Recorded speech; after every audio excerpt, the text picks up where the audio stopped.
We're very proud at CoMotion for making sure, ever since we started in 2017 in Los Angeles, for making sure that the conversation about advanced air mobility, urban air mobility, is part of the conversation at CoMotion. And I think we're pretty much pioneers in that respect. And that's why I'm really happy to introduce Ed Wegel, who's lives here in Miami. And there are very few people who are more experienced in the airline business and aircraft business than Ed. I mean, it's astonishing bio you have. I mean, you've really done a lot in your life. Starting out, I guess, in the military, then going to Eastern Airlines, and I remember that starting your own airline. And so I'm really delighted that you're here. I'm delighted also that you have seen religion and have converted to sustainability. And this is a sector that needs it badly. And I think you're looking at some very, very interesting options. So let's give a very warm welcome to Ed Wegel. Thank you very much. Thanks, John. Thank you. Hey, thanks, John. Thanks for that kind introduction. Yeah, I've been in this business a few years, and I often say that it's the product of a misspent youth is to get into the airline business. So here we are. I asked John over the weekend, as he was coming this way, I said, I just want to get some final advice from you. This is your conference. You know, how should it go? What should I talk about? And he said, well, Ed, just remember the 3 Bs of giving a speech. I said, oh, great, John. Great wisdom from a guy who runs conferences. What are the 3 Bs? And he said simply, be brief, be brilliant, and be gone. So I can be brief and I can be gone. You'll determine whether I was brilliant. But John, I'm honored to give one of the keynote presentations at CoMotion 2024. This is rapidly becoming one of the preeminent conferences for AAM, urban mobility, ground mobility. So we're very pleased to be here, and the timing was such that we're able to announce at the end of this speech our new deal with our new aircraft provider and the company that we formed. I've got a lot of my team here, which I'll introduce later, but we're very happy to be here, John. We expect to be part of this for many years to come if you'll have us back.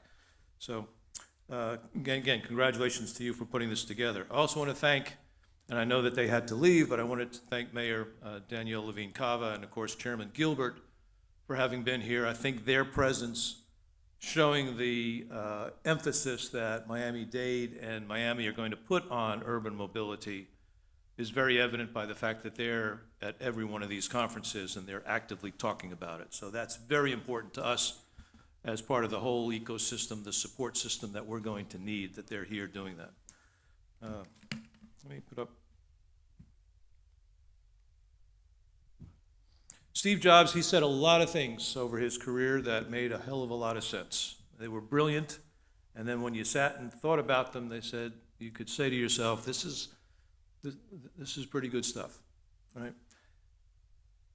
He didn't build products that he thought that the consumer wanted. He built products that he felt were properly designed, beautifully engineered, had a great customer interface, right? You open up an iPad, take it out of the box, there are no instructions. You turn it on. Most amazing thing. So much of what we're doing at E-VTOL and urban mobility is the same thing. We are creating demand for a product that doesn't exist, right? We're going to beautifully design these airplanes. The engineering will be top-notch. The airplanes will be safe. We'll have all the right systems in place. So very much we're following in the path of what Apple taught us. Make a great product, then go out to the consumer and say, you need this product, right? And that's what we're going to do. So just like the iPhone, the iPad, the iPod, beautifully designed, well executed, and that's what we have. So Steve said, very simply, the people who think that they can change the world, they're the ones who are going to do it. And the people in this room, my team, John, your team, everyone that's here, right? We believe in this, and we're going to change the world. So I'm going to talk today about the perspectives of an eVTOL operator, because after we get the technology and after we talk about all the wonderful things that it can do and all the time it can save and it will be carbon free and all of the things that we need it to be, right? Someone has to take these aircraft and we've got to go figure out what to do with them. We've got to go make money with them. I've been doing this for 40 years. And I've had the pleasure and the ability to bring into the U.S. market new types of aircraft.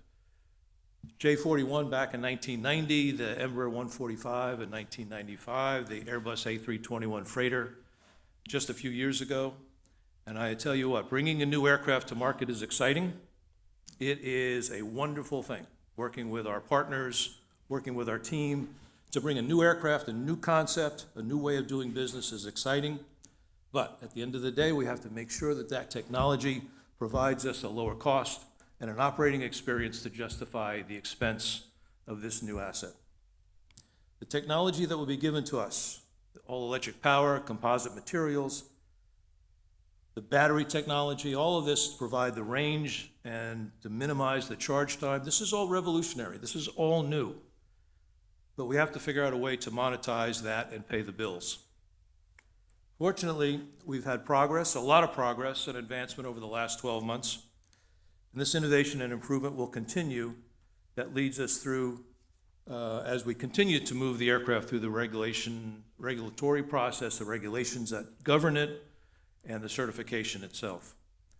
The great commercialization, the actual commercialization of these great aircraft, someone has to buy them, right? My board member, Ray Sisson, is here. He's going to help me do that. We've got to get pilots recruited and trained. We've got to get maintenance people who understand how to fix these aircraft. We need to get vertiports built. We need to get route lanes approved by the FAA. We need to find new markets to open so that we can secure and get to scale. And then we have to do this thing called selling seats to the public. And we have to sell enough of them so that our revenue exceeds our expenses, along with 1,000 other things that you have to do when you run an airline. So we're waiting for this technology. I keep telling our aircraft provider I want these airplanes as soon as I can get them. They're busy building them as we speak.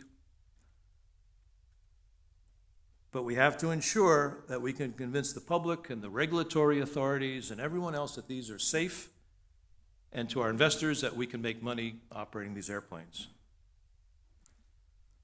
So with all that needs to be done, the question becomes, can this be done? And the simple answer is yes, it can. Entrepreneurs in this sector, whether they are building the aircraft or operating the aircraft, we are by nature eternal optimists. If you're in the airline business, you have to be an optimist every day. We see challenges as opportunities, especially with technology that will change the world. This is not to say that we're not going to have distractions from aviation experts, and I put the words aviation experts in quotes, and the consultants and the other critics who have said the eVTOL industry cannot succeed. The range of the aircraft is too low, the battery weight is too high, there's limited seats, there's regulatory issues, and on and on and on. Right? Our team gets these comments often. We get them every day. In fact, we've made some announcements today, and I'm sure when I go back to my Twitter feed and my LinkedIn feed, there will be the usual hate mail of this is not going to work, this is not going to succeed, you're not going to be able to make this work. Okay? I've been doing this for 40 years. I have seen these aviation experts come out of the woodwork every time there's a technological revolution in this business. They come out every time, and they tell us what's wrong with what we want to do. Well, okay. So the famous philosopher Yogi Berra, who also was the starting catcher for the New York Yankees for a number of years, said it simply. He says, it's very hard to make predictions, especially when it's about the future. That does not stop our aviation experts from deciding that they're going to opine about this whole new industry, right? So I have, over the years, collected about 100 examples of these experts and the things that they have predicted and the things that they have said. And I track them because I love to hit them over the head with it every once in a while. But there's 4 of them that I want to talk about specifically because I think that they really encapsulate the lack of credibility amongst those who are now criticizing or critiquing the E-VTOL industry.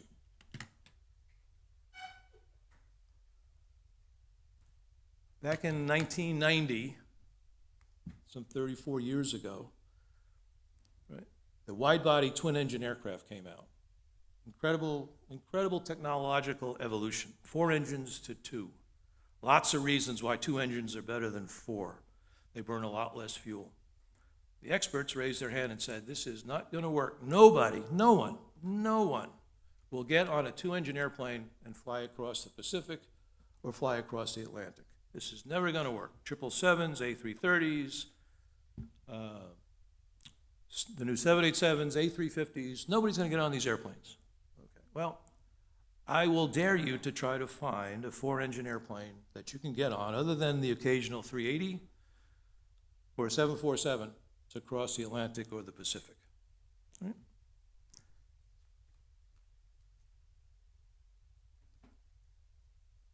September 12, 2001, we all remember the day before. I saw a stream of experts on CNN, CNBC, Fox, MSNBC, all the stations.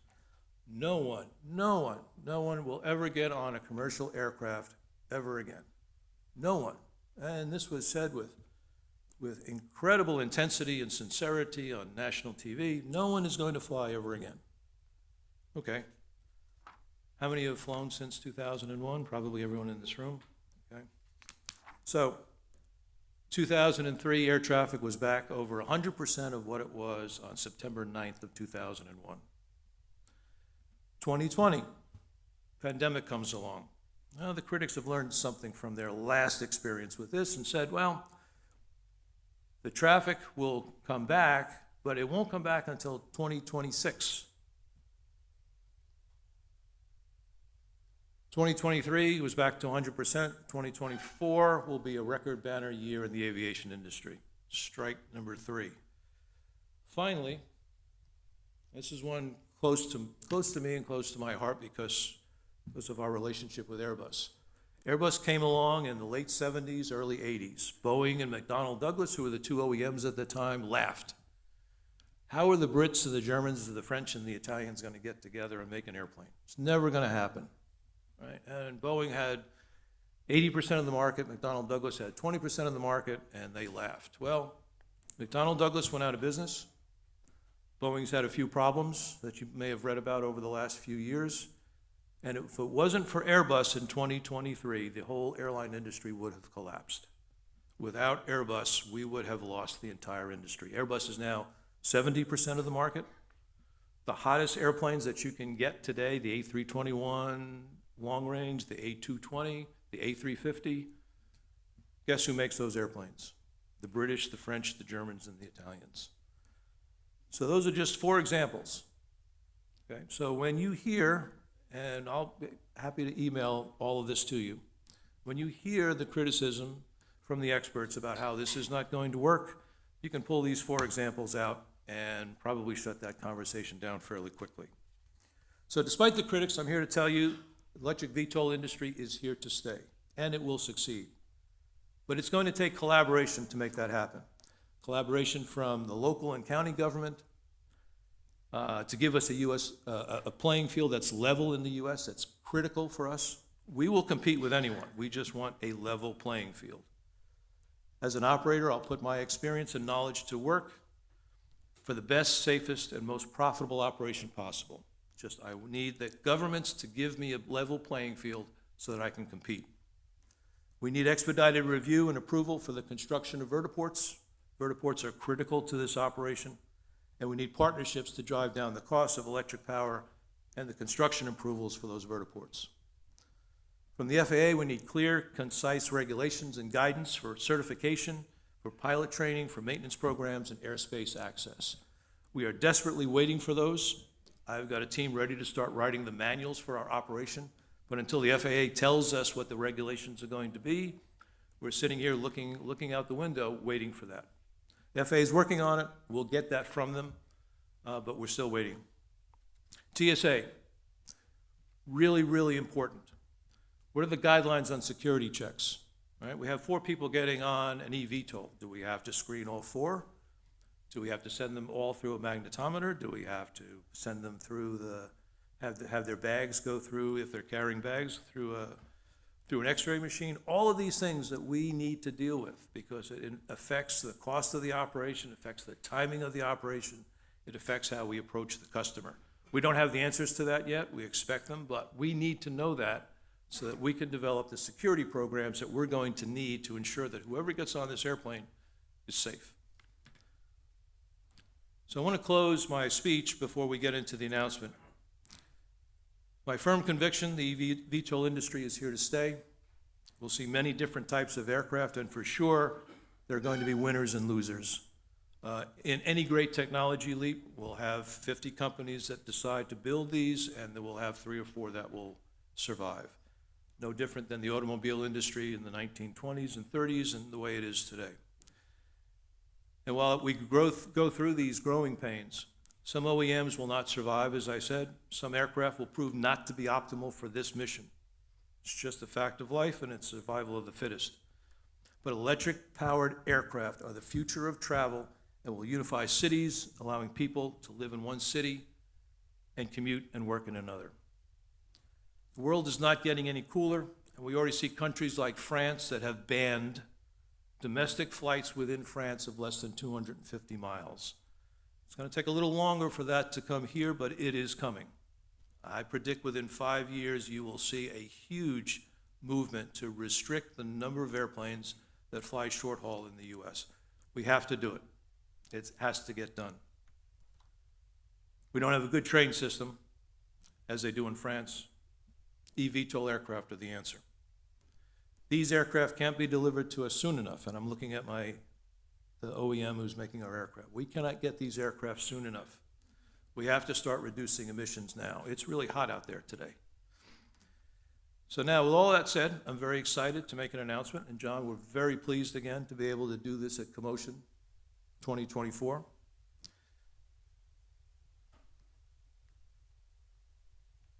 We have a partnership with Lilium Jet, which is based in Germany, one of the best capitalized OEMs for eVTOL aircraft, one of the best in terms of their board and management. They have a world-class team of directors, many from Airbus, many from various aspects of the aviation business. They really understand the airline business. And for me as an operator, that's important because when I talk to an OEM, I want them to be able to talk in my language and understand what we want to do with that airplane when we get it. So we formed UrbanLink Air Mobility is the company that we formed, and we have done a deal with Lilium for 20 firm Lilium jets, 20 option Lilium jets, and we're going to use this company and these airplanes to bring urban air mobility solutions to South Florida.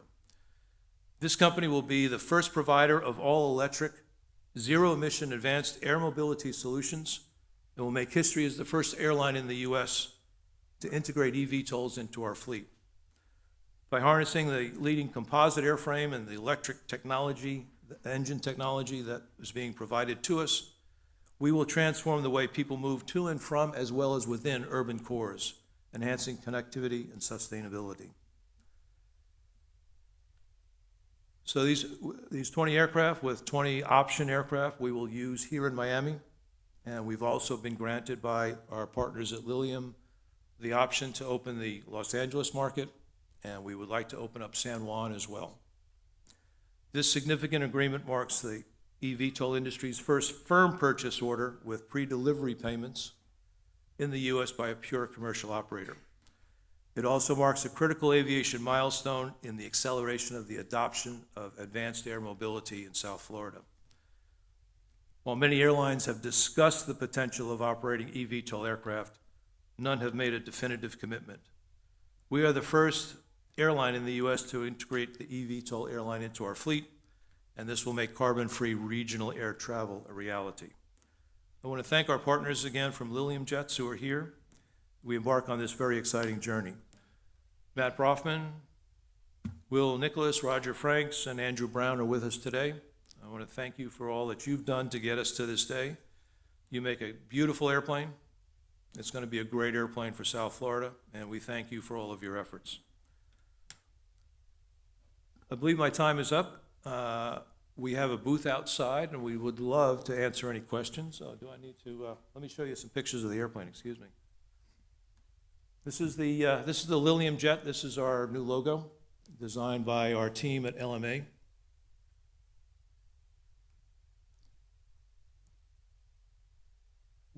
We were attracted to this aircraft for a number of reasons, not the least of which is that it actually looks like a jet. One of the things that we focus on as we look at the various options available to us is customer passenger acceptance of the airplane. I sometimes say that some of the other E-VTOL aircraft look like angry kitchen appliances. This airplane looks like an airplane, okay? And to people who've been around the business for 40 years, looking like an airplane is important to us. It'll seat 6 as opposed to 4 seats on other OEMs. It has ducted fan engines, which we think are critical, particularly operating in environments under 5,000 feet where you have a lot of birds that could potentially impact the aircraft. It's important to have this type of design. And we also think it's a great looking airplane. Here it is in our livery flying over Miami Beach. We hope to get the first delivery of this aircraft late 2025, early 2026. It'll take us 90 days from that point to put that airplane on our certificate, which is a Part 135. If all goes well, we should be flying these airplanes in the South Florida skies by the summer of 2026. Seems like a long way away, but we've got a lot of planning to do, a lot of work to do to get ready for this airplane. So with that, our tagline, Smart Move, I think it's brilliant. We will seek to be the first mover in this market, in Los Angeles, in San Juan, and eventually in Dubai. We will be the first movers. We will provide these airplanes, and we're going to bring this technology to commercialization. So with that, thank you very much for coming today. We appreciate it again, John. I want to thank my LMA team that's here. I want to thank one of my board members, Ray Sisson, for being here. I want to thank again our partners at Lilium Jet.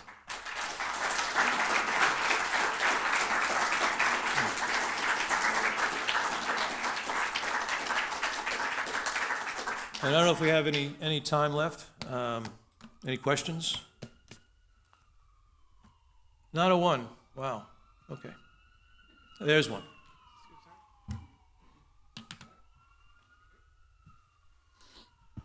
All right, thanks for having a 3-page LinkedIn bio. I saw that you were the founder and CEO of probably 4 different airlines that you started up from scratch. Yeah, don't remind me. Yeah. So those tales were scar tissue then, okay?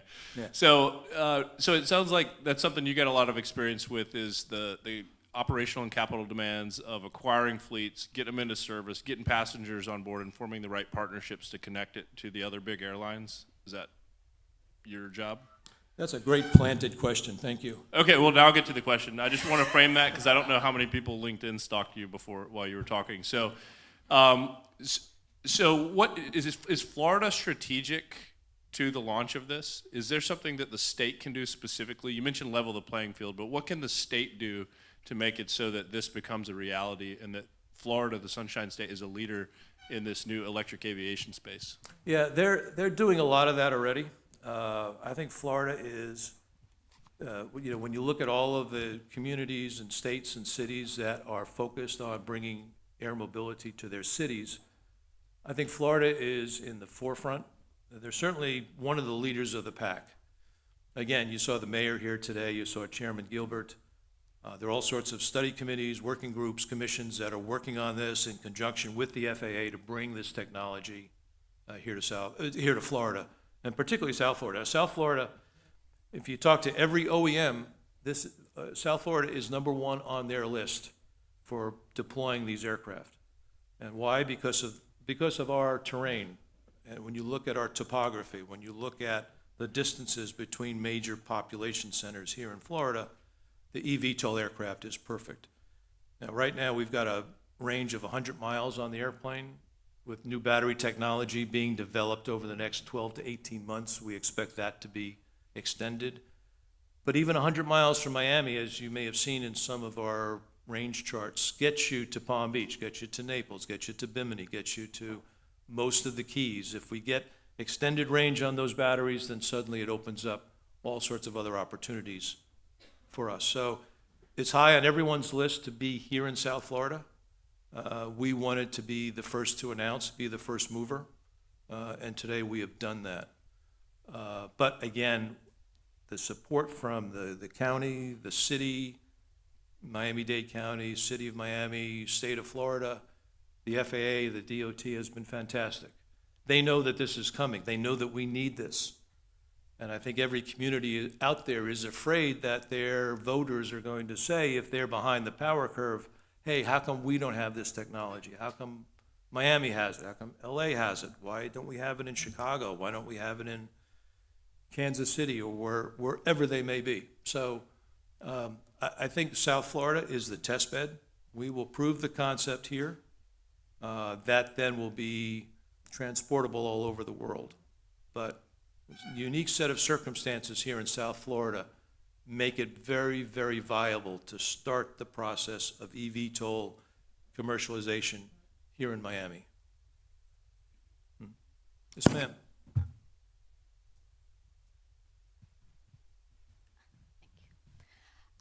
What would be your starting point for this concept? Are you thinking about using the airports, Miami Airport, for example, or private airports, smaller size? What would be the concept here since it's regional and on a smaller scale?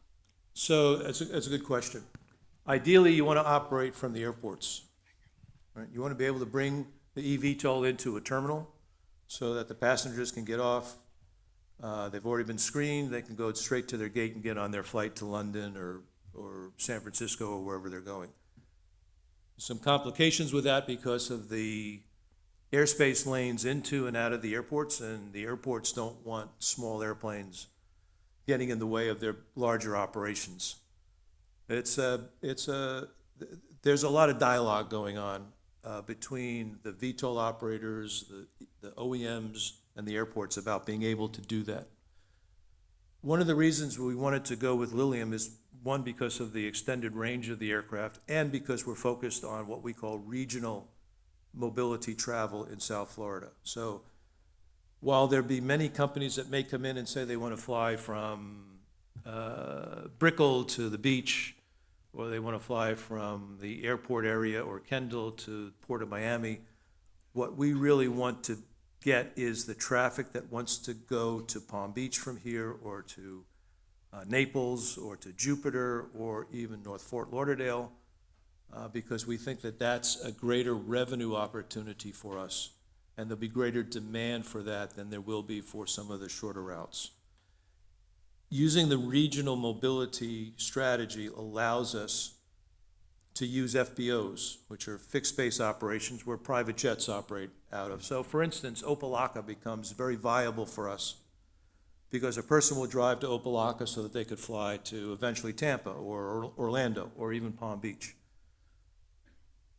For the shorter range strategy, you need the vertiports, because you're going from one vertiport to another. You're trying to put them in communities and locations that are convenient for everyone to stimulate demand. That vertiport development is going to take some time. There's a lot of progress has been made, but we need community acceptance, and there have to be community hearings, and the government has to get involved, and there'll be all sorts of rancor about that, about building those vertiports. So our strategy allows us to operate from FBO. So we can operate from Opa-locka, we can operate from the FBO in Tampa, we can operate from the FBO at Naples Airport or the Palm Beach Airport. And as the vertiport development catches up and we're able to see who is surviving and not surviving and how they're doing on the short haul space, we will then enter that market with our own aircraft type and our own strategy and our own marketing. Done? Okay, thank you. All right, Thank you so much. We're very excited about this new announcement, but we're continuing the AAM conversation now. I'd like to invite up onto our stage our next speakers who are going to be talking about, sorry, looking at my notes, envisioning the future in aerial mobility. Let me do this. There we go. And so we'll just go ahead and get started. And we have Keith Carswell from Miami Venture to moderate this great conversation. Thanks. Good afternoon, everyone. Good afternoon. Is that a little better? There we go. There we go. Good afternoon. Good afternoon. All right. So we're at CoMotion, and I'm with two gentlemen that are causing a commotion in the industry. How's that? Because we're going to talk about some disruptive technologies in this space of emerging technologies. My name is Keith Carswell. I'm the Chief Economic Development Officer for the City of Miami.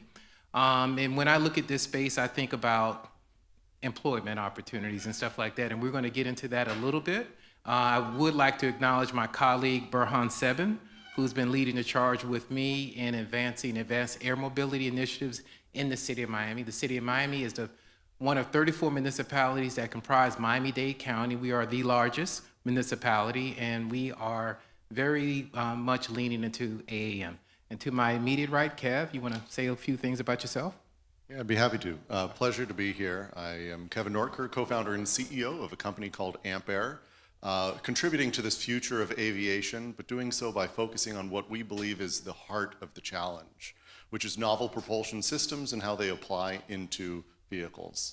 I think that the battle for sustainable aviation is being fought overhead with the planes that are flying and the fleet that's already in the air burning fuel, and that we need to build systems that address and reduce fuel consumption across aviation in its existing state, as well as in this amazing future state that we're all looking to build. So we build propulsion systems for airplanes, hybrid electric systems that alleviate a lot of the risks that you'll hear about related to fully electric or other, and tremendously excited to be here in particular because back when we were just a baby company, back in 2017, was the first time that I met John, and it was at the inaugural CoMotion in Los Angeles, hosted at the Los Angeles Clean Tech Incubator, where we were given a generous award at the time, given what we had achieved as the top mobility startup company at the time. And since then, since that November 2017, we have built the world's largest fleet of hybrid planes. We've flown 27,000 miles. That's like going around the circumference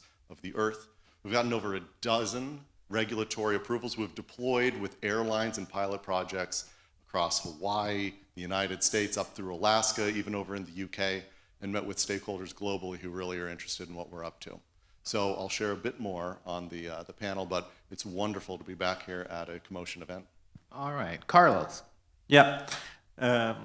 Good afternoon, everyone. So my name is Carlo Tursi. I'm CEO of UrbanV.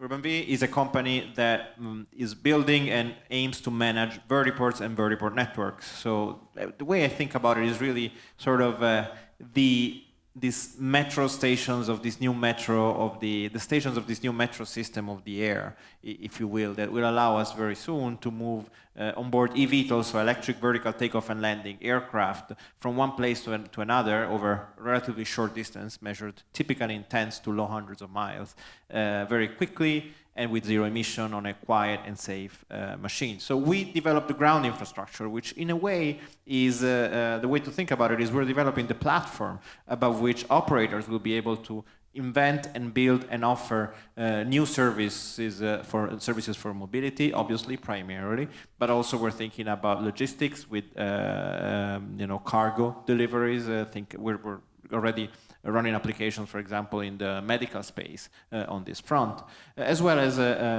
tourist sightseeing opportunities and other type of services that companies and operators will come up with over the next few years, and so on and so forth. So Kev, can you tell us a little bit what you're seeing in terms of regional mobility, or AAM in particular? Yeah, absolutely. I mean, this is really being driven by a few major trends. Obviously, we have the push toward additionally sustainable solutions, so lower carbon impact. But then you have this underlying new technologies that are very enabling.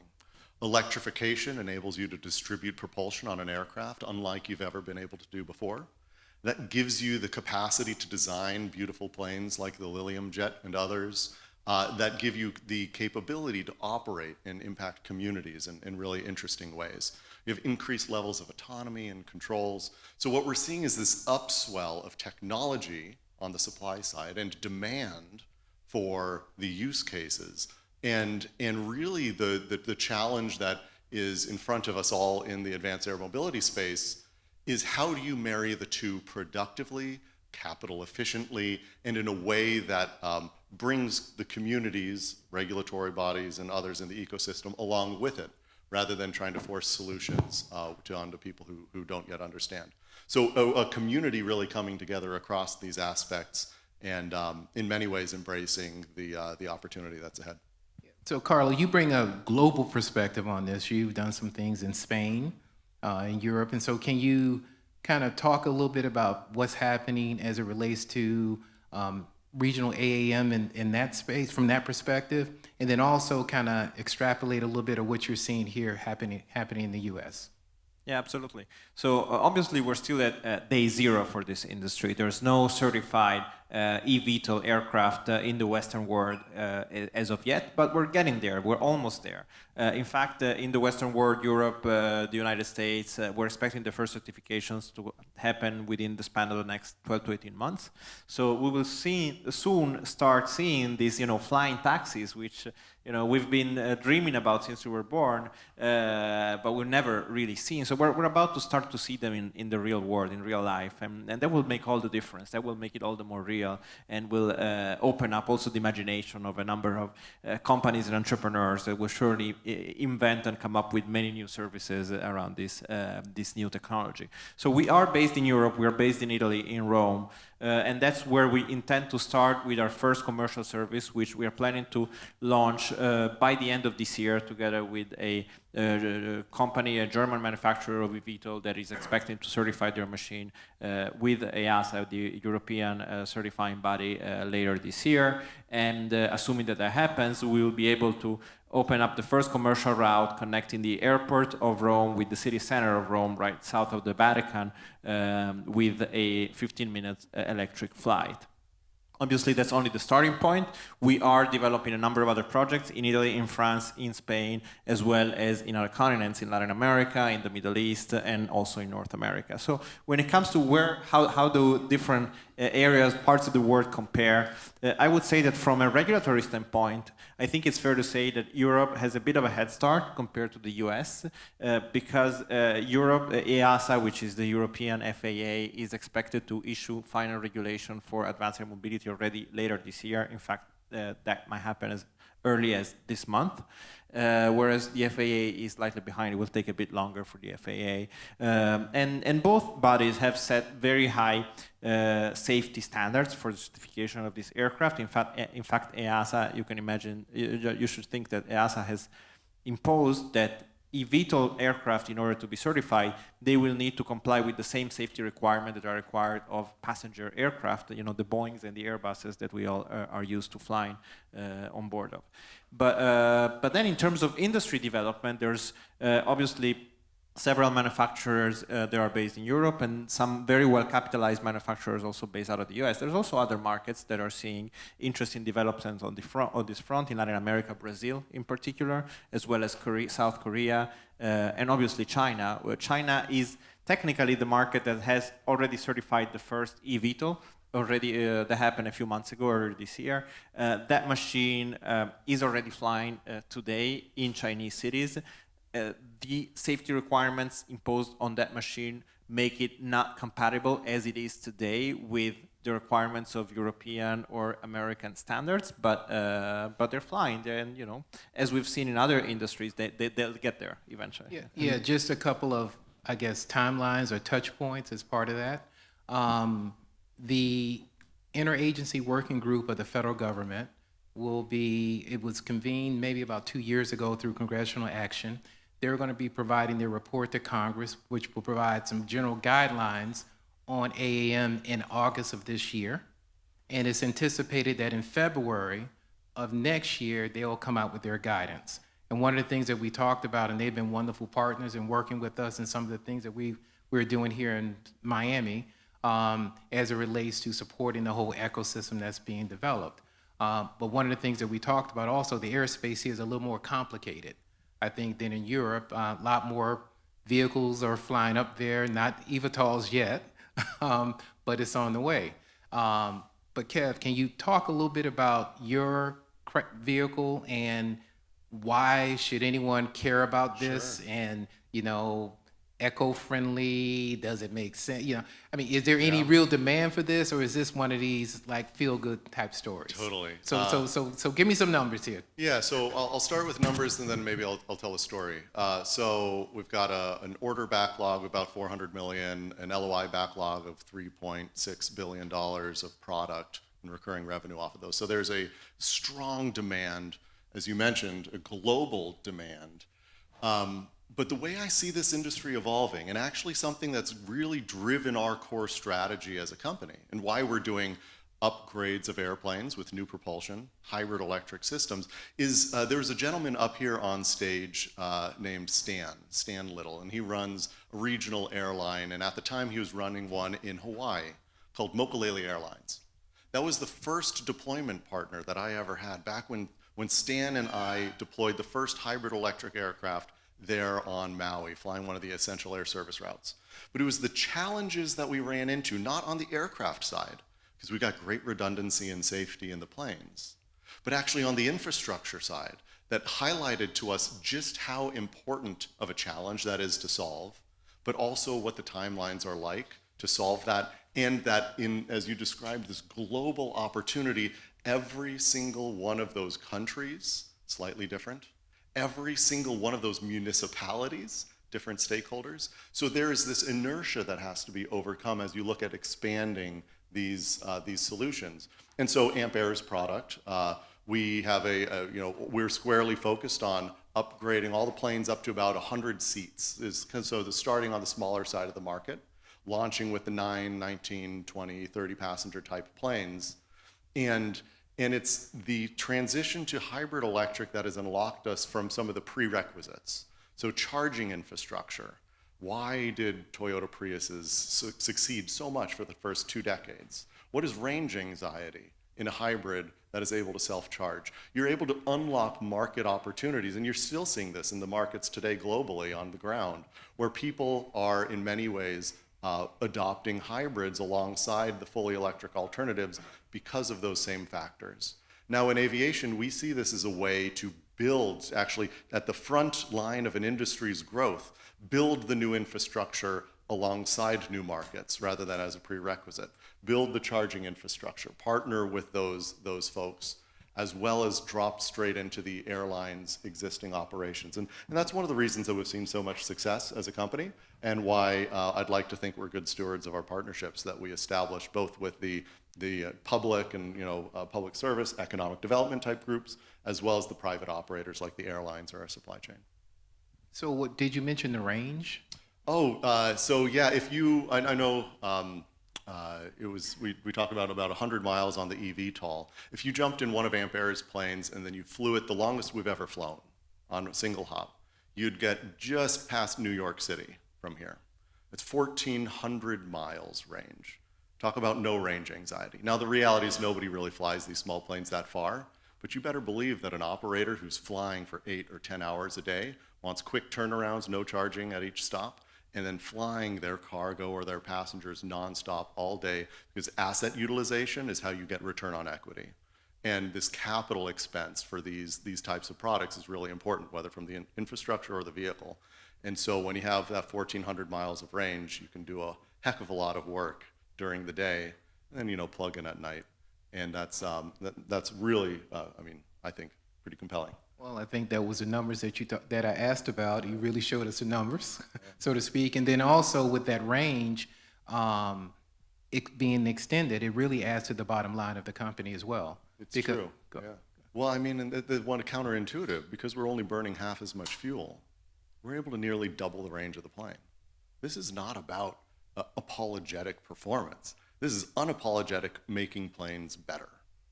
Better economically, better performance, better for the world.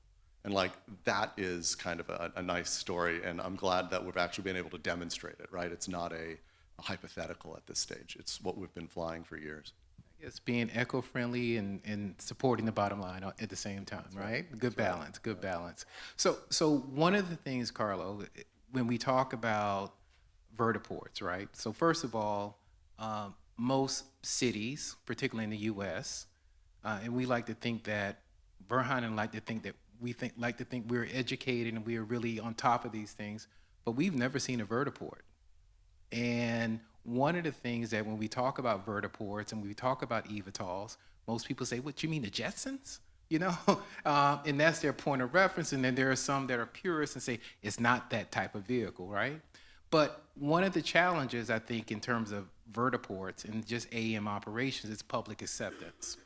So are there some thoughts or some things that you've done maybe in Europe that we can kind of think about doing, or some best practices that you can kind of share with us? Yeah, absolutely, and that's totally true. I mean, the way to think about advanced air mobility and urban air mobility is really aviation meets urban mobility and regional mobility. So you have the challenges of aviation and the regulatory bodies of aviation, but at the same time, you're talking about building infrastructure in the heart of cities. So you have these new stakeholders that are called municipalities, that are called local governments, that typical aviation players are, for the most part, not as used to interact with, or not on those levels. So permitting becomes a key challenge when it comes to vertiport, because today the challenge that you have, and that's true not only in the US, that's true in Europe, that's true pretty much anywhere in the world today, is that if you go to the municipality, also to an enlightened one, and you say, okay, I want to build a vertiport, I need to, to follow, tell me what's the permitting process that I need to follow. They have no idea what a vertiport is. And they have no idea where to point you at, because they don't necessarily have a clear view yet of what should be required, what checks what to check in order to allow a vertiport management company like us, like ourselves, to actually build a vertiport in that area. So there's a lot of work that we're doing. Now that the regulatory work in Europe, for the most part, is behind us, there's actually a lot of work that we're doing on that front, so on the front of talking to municipalities, establishing blueprints effectively for how vertiport permitting should work, we believe should work in a way that makes it safe, but also compatible with existing communities. And the other part, the other side of the coin is really working with local communities, because obviously, that's intuitive, and we always knew in theory that would be an issue, but now we're starting to face it, because a few months ago we announced the specific location for the first vertiport in Rome. And guess what? Immediately, some local communities said, hey, no, that's great. And some others said, actually, no, we don't want a vertiport there. Go build it somewhere else. We don't want to have, it all sounds great. What you're telling us all sounds great, but we've never seen a vertiport. We don't know if that's true or not. So why don't you build your first vertiport somewhere else, and then come back here after you built a few, and after we've seen this. So there's a lot of work that we are starting to do together with communities, and there's in order to first of all socialize the concept of what a vertiport is and what opportunities it can bring to communities, to areas, potentially also to underserved areas of big cities. But also at the same time to hear their points of view, the community's points of view, understand their needs, and just to give you an example, not that necessarily that's gonna be the solution for every single vertiport, but for the very first vertiport in Rome, we are going to effectively open up a small new park for the citizens of Rome around the area that we took an abandoned area, very central location, but it was abandoned. It had become a bit of an open air dump. We cleaned it up. 5% of their area will be the vertiport, but 95% of the area will be a park open to citizens, to kids, to play, educational areas, a small open air theater. So we heard the instances and we heard the issues that those local communities had, and we tried to address them by coming up with something that would contribute to the well-being of the community, also beyond, slightly beyond the impact that the vertiport itself would have. And just tagging on that, I'll say this doesn't have to be contentious in any way with the local community. I actually think about, our community engagement is we fly our hybrids into the community and we talk to them about it. Whether that is, flying in the Orkney Islands of Scotland, who have deep aviation pride and heritage, or flying through Canada up to Alaska and to Fairbanks, where the communities and the airlines there are doing it because it is a absolute necessity. That is how they get their groceries. That's how they go to the hospital. When I was out in Norway working with them similarly, it's about connecting all of Norway all the time.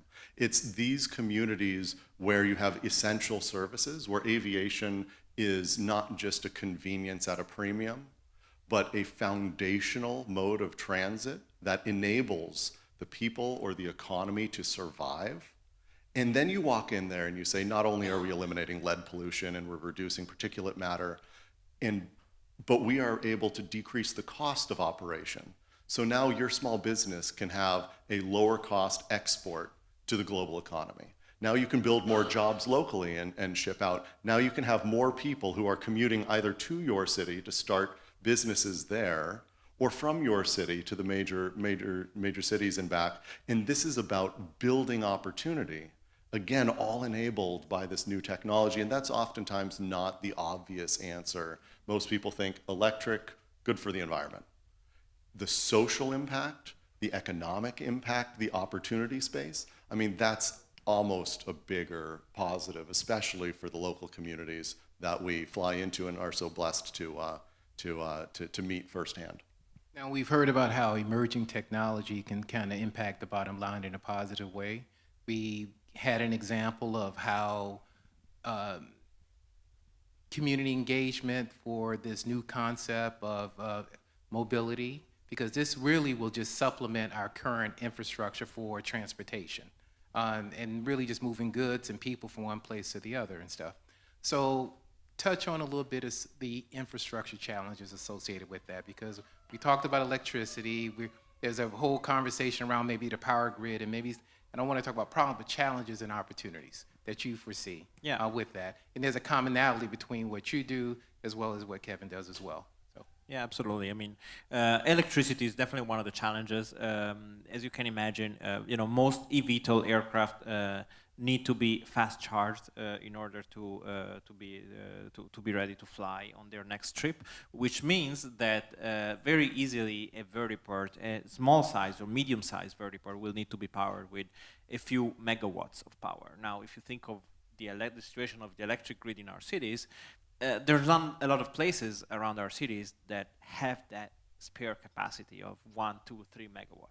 So definitely making sure that there is that you have the right electric power available is one of the challenges, and there are solutions around it. And really that's where the network level, I call UrbanV a vertiport network operator, and the network layer is very important, because there's a lot that can be done in order to reduce the strain on the grid. If you think of your network, if you don't think of the single vertiport, but if you think of the network, and assuming that a vehicle can fly a few trips in between one recharge and the next one, then if you think of the network, you can optimize at the network level the trips of those machines in order to make sure that you don't place a very strong strain on the grid, on the electrical grid, anywhere in any specific location. And then there's a lot of other challenges, but there's also opportunity, because we've spoken about, imagine one day, and that day is not that far away, frankly, it's probably 1-2 years away from today. Imagine 1-2 years away from today being able to fly from New York City to Miami on board an Ampaire powered airplane, so with half the emissions, lower price, arguably, for that flight, and then being able to fly that last mile on board an E-VTOL from the airport straight into downtown Miami or Miami Beach or whatever your destination is, at a price that is slightly higher than an Uber, so not an unaffordable price by most, arguably, but at zero emission, and at a time with a time that is just a fraction of the time that it would have normally taken you by car to do the same trip. So very low carbon footprint for their entire flight, and great efficiency in getting from door to door, so also in the intermodal exchanges that allow you to go from your doorstep all the way to your final destination, just by switching the alternative modes of aerial mobility for the most part, getting you straight to your final destination. And tying to the regional airport opportunity, and this is where I think a lot of the stakeholders who might be like, ooh, airplanes are cool, but I don't do that. Airports are existing infrastructure that are, I think it's what, 95+% of the population lives within 20 minutes of a municipal airport. They are in our local communities. They are assets to those communities that aren't just for airplanes, that actually can be, as we build up the grid infrastructure at these airports, as we look at local generation and storage, power distribution, energy resiliency hubs for communities. What about your local fleet? What about your local cargo operators who might be mom and pop shops who need a place to plug in? What if we used airports as these energy hubs and brought communities together around them? And sure, maybe you'd be charging an E-VTOL or an Ampaire aircraft someday. But there is an opportunity here, especially when land is at a premium, to build in the infrastructure that really drives this clean transportation economy going forward. And that's a really exciting bridge between all of the things that I would hope all of us collectively care about here. Okay, and just closing, 1 minute in closing remarks or comments. Okay, well, obviously this is, so what I think is important to understand is that for as far-fetched as this might sound, it is coming, it is happening, and yes, there's still a lot of work to be done, especially in order to make sure that we accept this new form of mobility in the right way. We can, we maximize also the opportunities that we can get out of it. But just imagine, and I want to go back to the point of the the social acceptance, which is a crucial one in my opinion. And one of the arguments that have proven to be a winning argument, other than the opportunities and the jobs that this new infrastructure can bring, and the better connectivity to other areas of the city, also underserved areas. But one of the points is also, once you have that infrastructure in place, suddenly you can use that infrastructure in a case of emergency to take a patient and within 10-15 minutes, have him to send him by air, avoiding traffic to the nearest hospital. Even less, maybe 5 minutes, in the case of the specific vertiport that we're building. And the same, you can do the same with organs, with blood, with medical equipment for surgeries. And just imagine the opportunities that this new form of this new technology really enables. So it's mobility itself, passenger mobility, is a big enough industry. But this is even about more than just mobility, right? There's it's a technology that enables a number of different services, a number of different opportunities, and we're just at the dawn of this new revolution in this area. Quickly, Kev, before they cut the mic I'll off. take even less than a minute. So there's a lot of discussion about imagining the future, but building pragmatic pathways to achieving it is, I think, even more critical. A lot of people envision a new type of airplane, but it has to be powered by a new type of propulsion. It has to be enabled by infrastructure. And so identifying these key unlocks, investing in those areas, and building that ecosystem is what enables the beautiful future of advanced new jets.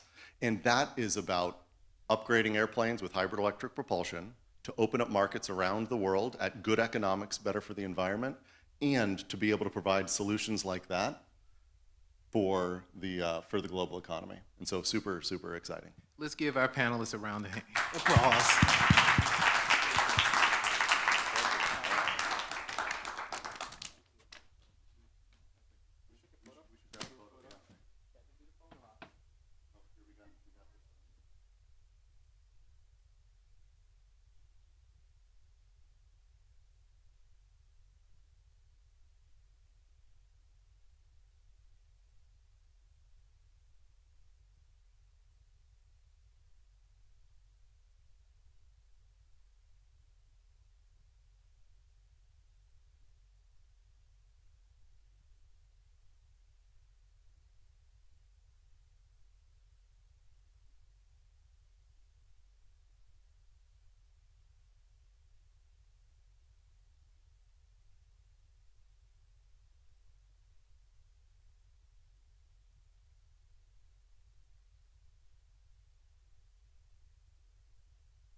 Hi, everyone. Thanks for bearing with us. We are running a little bit behind, as you can tell, but we're about to get started with our next panel. We're really excited about it.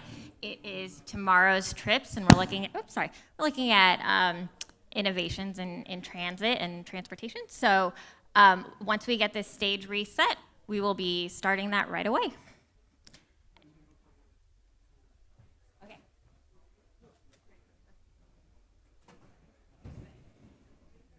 Okay, yeah.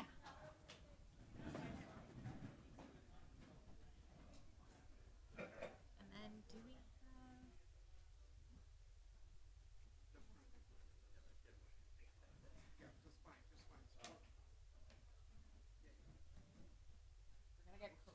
Yeah.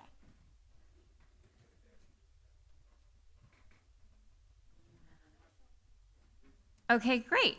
We're gonna go ahead and get started. I'm gonna, once they all take a seat, Kathy Dos Santos is our wonderful moderator for this conversation from Miami Transit. So she's got a lot of expertise in this area. Or Transit Alliance, I'm sorry. So we'll go ahead and, oh, one more mic.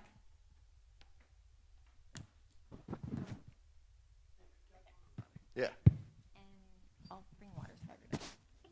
All right, thanks, and we'll get started. Hi, everyone. Good afternoon. I hope you all had your cafecito because we're about to have a really engaging conversation, and I want to thank you all for being here.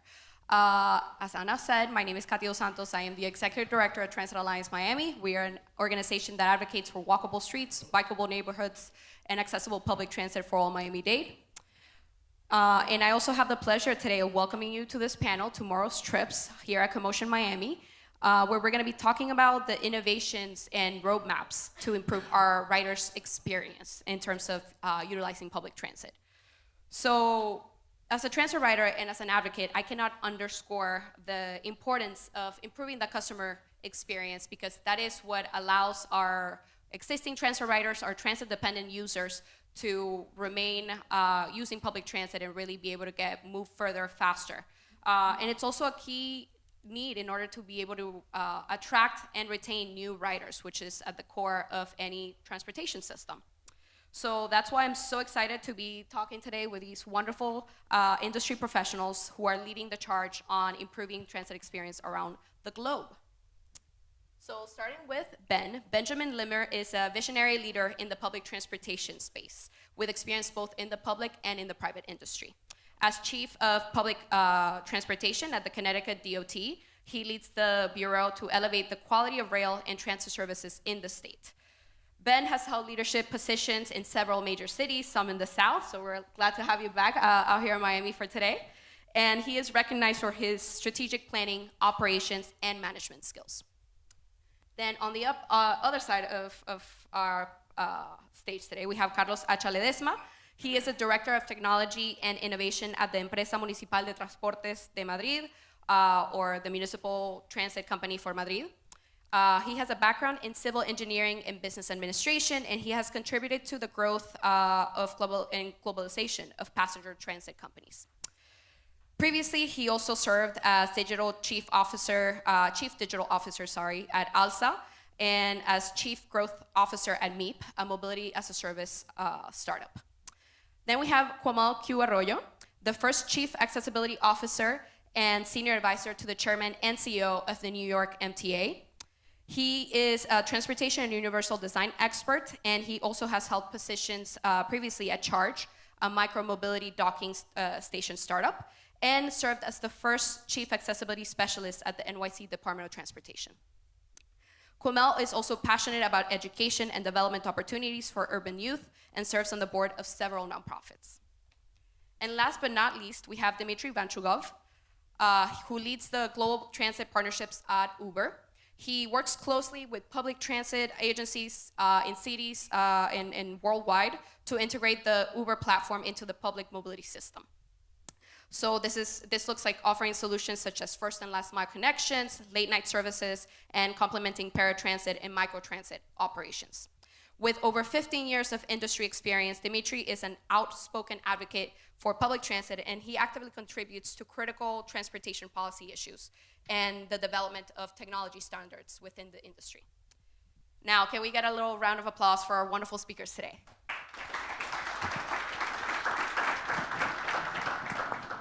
Thank you. So diving right in. Some of the obstacles in the transit space can be recurring, so you see similar issues across cities, across states, even across nations. But there can also be oftentimes challenges that are very particular to the geography of an area. So I would like to hear a little bit from each of our speakers as to, what are the areas of opportunities to improve the transit rider experience in your local context? We're gonna start all the way in Spain. Carlos? Okay, thank you. Thank you, Kathy, for the introduction. Thank you to CoMotion for leaving the EMT of Madrid, or having the opportunity to be here, sharing our experiences. I think that the most important thing is that I believe that we are in a very, very good moment to take advantage of the opportunities that we have. And I think that both public transport authorities, operators, both public and private, we know we have to accelerate due to the technologies offering us a lot of new opportunities. Now technology is not just a tool, it's much more than a tool, it's a driver or a management level. The key question is how to apply it to the different cities. In Madrid maybe, or Europe maybe is quite different to the US, but at the end of the day, the general problem could be more or less the same.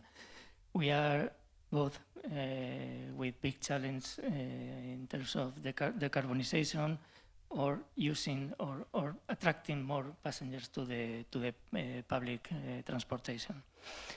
For this, we have to put the focus on the customer experience, and we have technology to do it.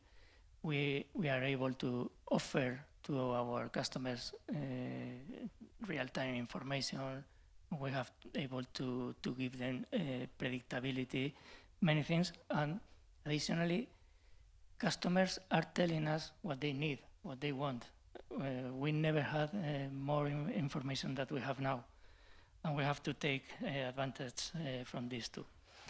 On the other hand, we have to take the opportunity to improve in terms of sustainability, and there are new concept of that, or not new, but adding new elements to sustainability. That is not only environment, but safety, security, social, financials, and many other questions that can be supported by technology. Adding value to decision-making process of the people in favor of public transportation is the key point, and we have to work hard to achieve it. Thank you, Carlos. It definitely sounds like technology is now being able to be utilized to sort of bridge those communications with your riders, as well as to keep them informed. When is their bus coming? When is their train coming? Thank you so much. Now moving over to New York State, at least. New York City is sort of upheld oftentimes as like the crown jewel in terms of public transit in the United States. But Cuomo, we would love to hear, what are some of the current challenges or the areas for opportunity to improve the rider experience in New York State?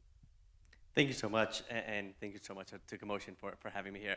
I think the biggest challenge that we're facing at the MTA and within our region is just bad information about who our stakeholders are. And what I mean by that is we need to unlearn this ethos and this inherent belief that transportation is bespoke to the audience. And what I mean by that is, at the MTA, we have the largest paratransit probably in the world, with 34,000 trips a day. We have a rail system that service over 200,000 people a day, and a mass transit system in the city with buses and subways. And there's this belief that each one of those ecosystems has stakeholders with different needs. The reality is that every paratransit rider wants the same thing that every bus driver wants. And those are the same things and needs of every subway rider.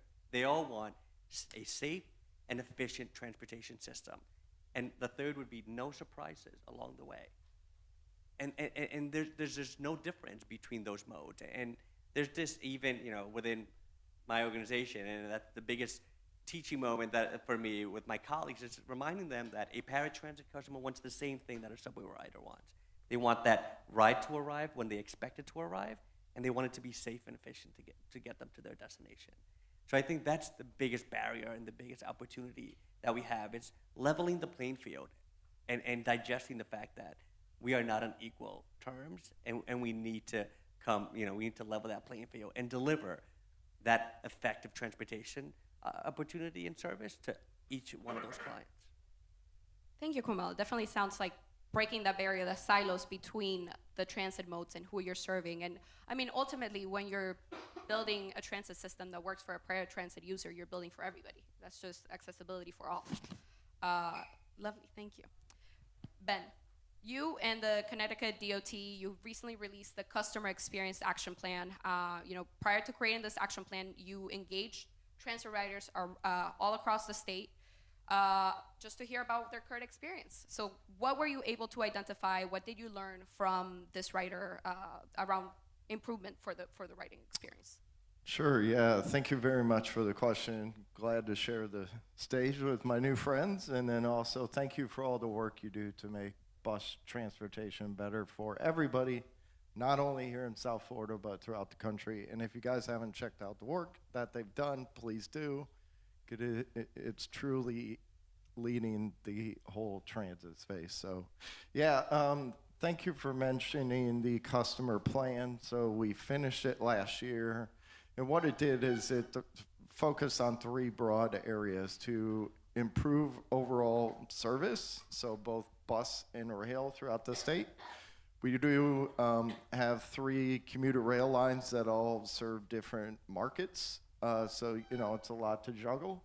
And then, of course, we have a fairly large bus system. A lot of people don't realize that we do have over 700 buses, so we're fairly large.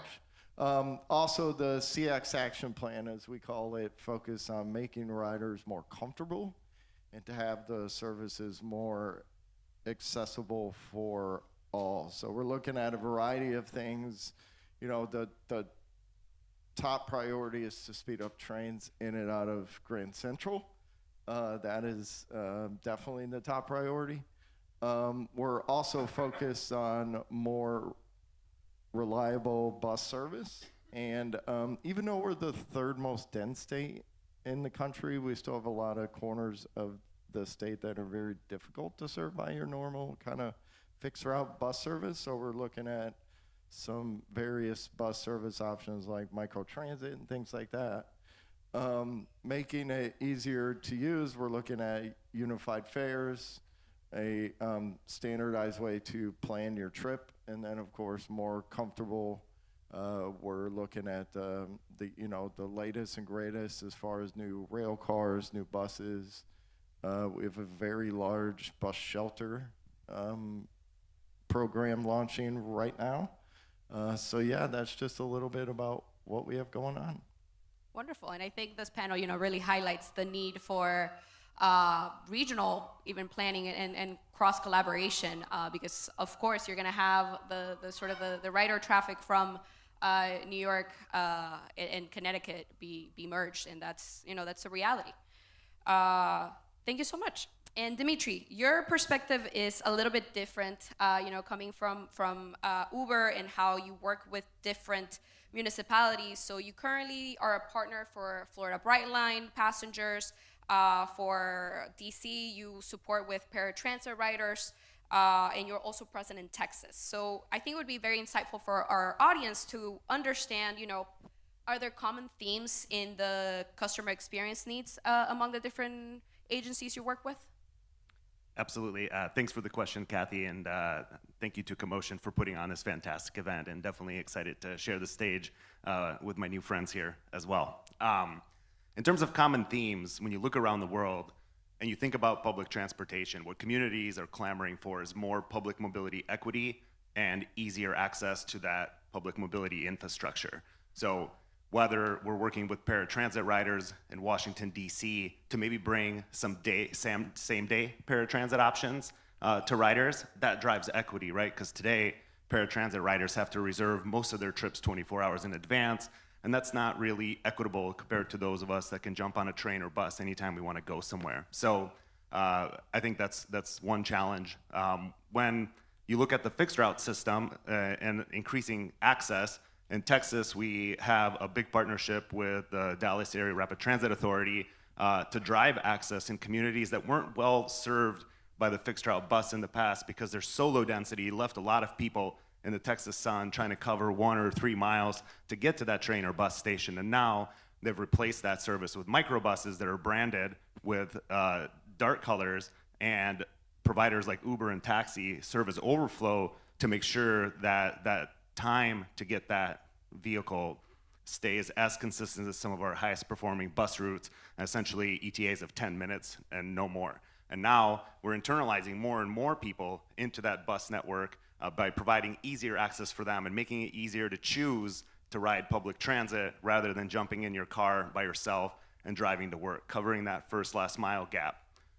And another type of service that transit agencies are experimenting with is late night service to drive the late night economy. A lot of people work the third shift that can take the bus to work, but end up driving to work instead because when they get off work, the bus system may not be running.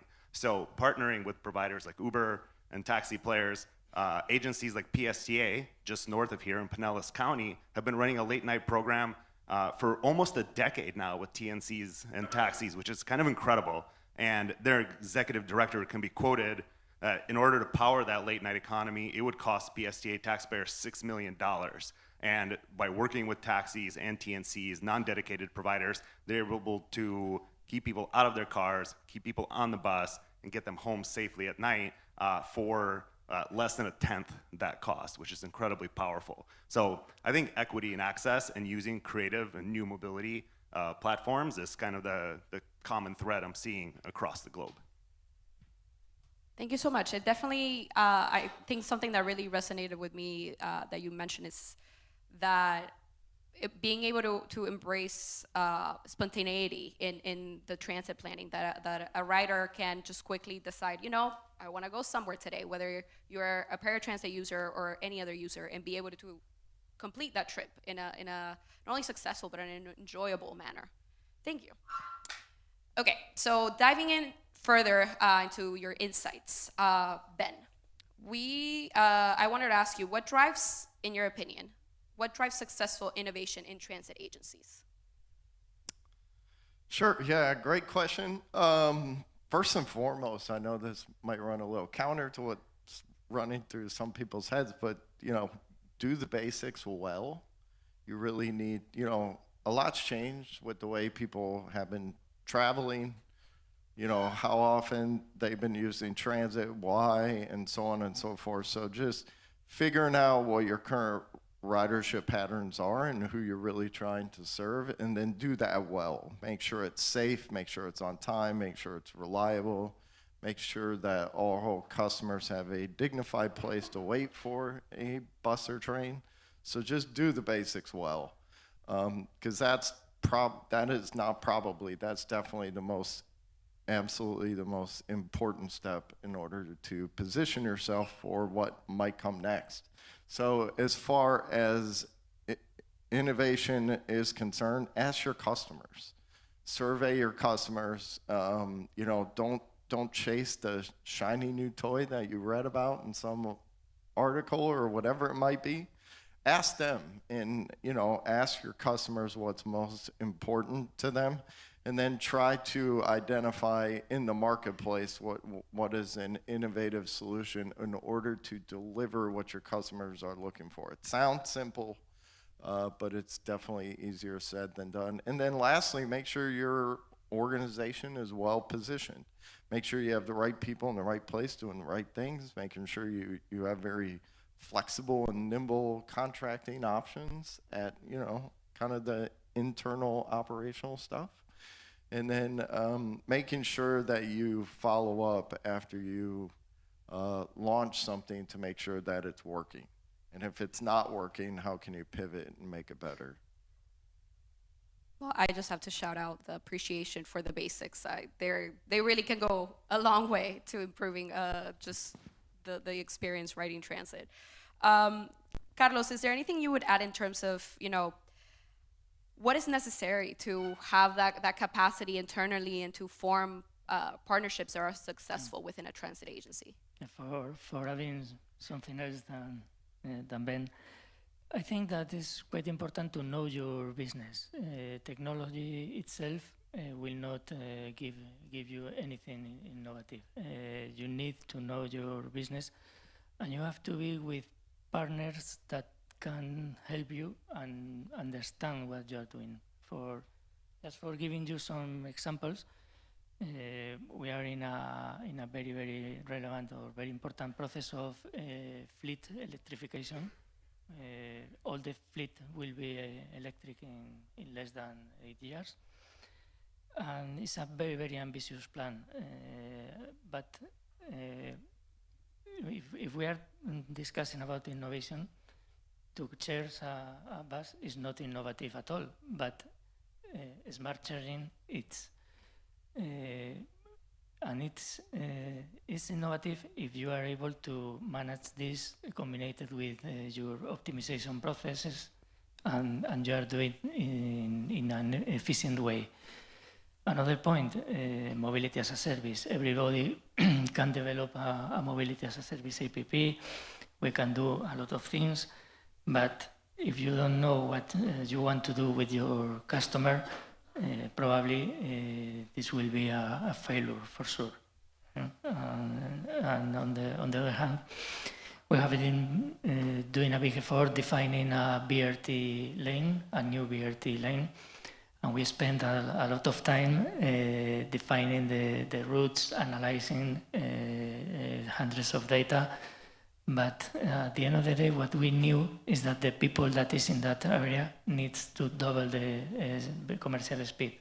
If not, it has no sense to develop a BRT line. Wonderful. So ultimately, listen to your customer. They have all the answers, or at least many answers. Okay. So pilot projects. I want to talk about pilot projects because they tend to be very popular, especially when it comes to micromobility or microtransit. Quamel, how do you decide when to run a pilot project versus a permanent solution? So I'm a big fan of pilots. I've been doing a lot of pilots. New York City DOT, we did a bunch, and here at the MTA, we have a lot going on as well. And I think the sweet spot for me in making that decision is, are you still testing something? Is it nuanced enough that there's a lot of players and you to know who the best is, who to go with, and how do those services adapt with your service, with your operation? So for me, it's testing scalability, it's testing that solution that you're procuring is the answer to something that your customers actually want or need, to your previous point, and is the organization ready to adopt that? If the answers to any of those are, I don't know, then you pilot it. You give it a try. And it's okay to try and test something and for it not to work. That there's no shame in that. I always tell my folks, I may not get it right, but I'm definitely going to try. And the only way to get it wrong is by not engaging. Right now we're piloting new gates at the MTA, and there were some there were some horrible TikTok videos about all the ways that you can, break through the gate or not pay. And at the time, those were the best gates that I was able to procure when I bought them. What the folks don't understand, and of course TikTok doesn't understand, was that what's happening with those gates was exactly what I intended to happen. Every way that people are breaking through them, fare evading essentially, is becoming a requirement for the gate that I'll procure for the system at large. So we're ideating with the public even if they don't know it. We're testing things out, and we're having fun with it. And it's interesting when social media can become also it's your own survey of things, and it's a very quick pulse on how folks are feeling. And Quamel, or if anybody else wants to jump in, how do you know if it was successful, if a pilot was successful? How do you gauge that? If it solved a problem. And of course, you know, there was a great comment earlier in the day about not letting ridership determine success. I think it was you who said it. And to that point, did it solve a problem that exists, irrespective of whether it solved it for 1 million or 1,000? If it solved the problem, then it was successful. Thank you. All right, so we're gonna move on over to trip planning. Trip planning is one of the earliest touch points that you have with a transit rider, or even with a potential transit rider. For someone who is transit dependent, it will completely shape their day. For someone who's a choice rider, someone that perhaps could take a car or an Uber the entire way, but wants to find out how long it's going to be and what's it going to cost, it can be the determining factor on whether they take public transit or a micromobility option versus their car. So ultimately, there can be a lot of complication around what agency runs what and what third-party app collects all that information and what do they not have. Ultimately, the transit rider just wants to know what's the quickest and cheapest way for me to get from point A to point B. But there's a lot of intricacy that goes into showing them that. So what are some solutions? Quamel, I'm gonna jump back to you, for encompassing all modes. Is it third-party apps? Is it building that capacity within? What is the next thing? So it's a little challenging for me to tackle that one because we in New York City live in such a complex environment where we have the Port Authority right at our footsteps. We have Amtrak. We have New York City DOT running bike share and a whole different system running a ferry system in operation. I think the answer to the question is a shared platform. But for that to be successful, you need organizations who trust one another and who can create a platform that speaks the same language. I mean, I'll be honest, Uber does it very well. I can order a car as seamless as I can order my dinner in the same platform and have the same payment system. That's what we need for bike share, for that ferry, for my train and Amtrak and a path. And we're getting there, we're getting there with Omni, a digital platform, open loop platform payment system that will be provided to a paratransit customer, to someone on the railroads and in transit. So that shared, efficient, seamless payment platform, I think it's what's needed for that to happen. Thank you. And Ben, you've worked at a few of the levels. So you've been at cities before, you've worked in the private industry, and now you're at the Connecticut DOT. Do you have anything to add to that? Is there, Yeah, so first of all, we must be neighbors and drink the same water because you were reading my mind big time. So yeah, the transit system throughout my state, we have 3 rail lines, which means we have 3 different service providers. The Metro North MTA is one of them, Amtrak's the second one. And then with our bus system, we directly operate about 75–80% of the bus service, but then the rest of it is split with, throughout 12 small town transit districts. We have a lot of providers. So as far as what the best tool is, whether it's third party or kind of your, built in-house, I think it comes down to how can you capture the most opportunities with your service providers and stakeholders. So I did get this question within the last week or 2 in the office, and my response was, what is Metro North using? Because that would absolutely take care of well over half of all transit customers throughout our state. So to echo, it's work with all your service providers and stakeholders to really find the best solution. I mean, it really shows you that sometimes it's not so much about reinventing the wheel, but it's looking, what are your users already using, and where are they going, and how can you share across agencies? Which I know it's easier said than done sometimes.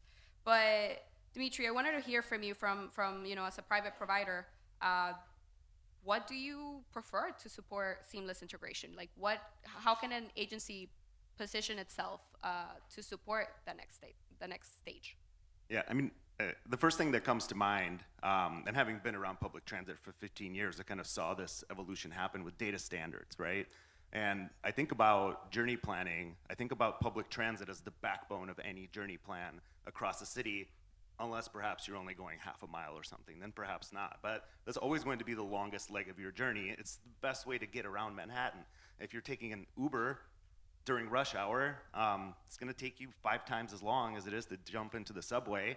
And I'm excited that MTA is on a plan to make every station accessible, I believe by 2050. That's exciting, that's amazing. So to me, it doesn't matter what marketplace you're doing journey planning in.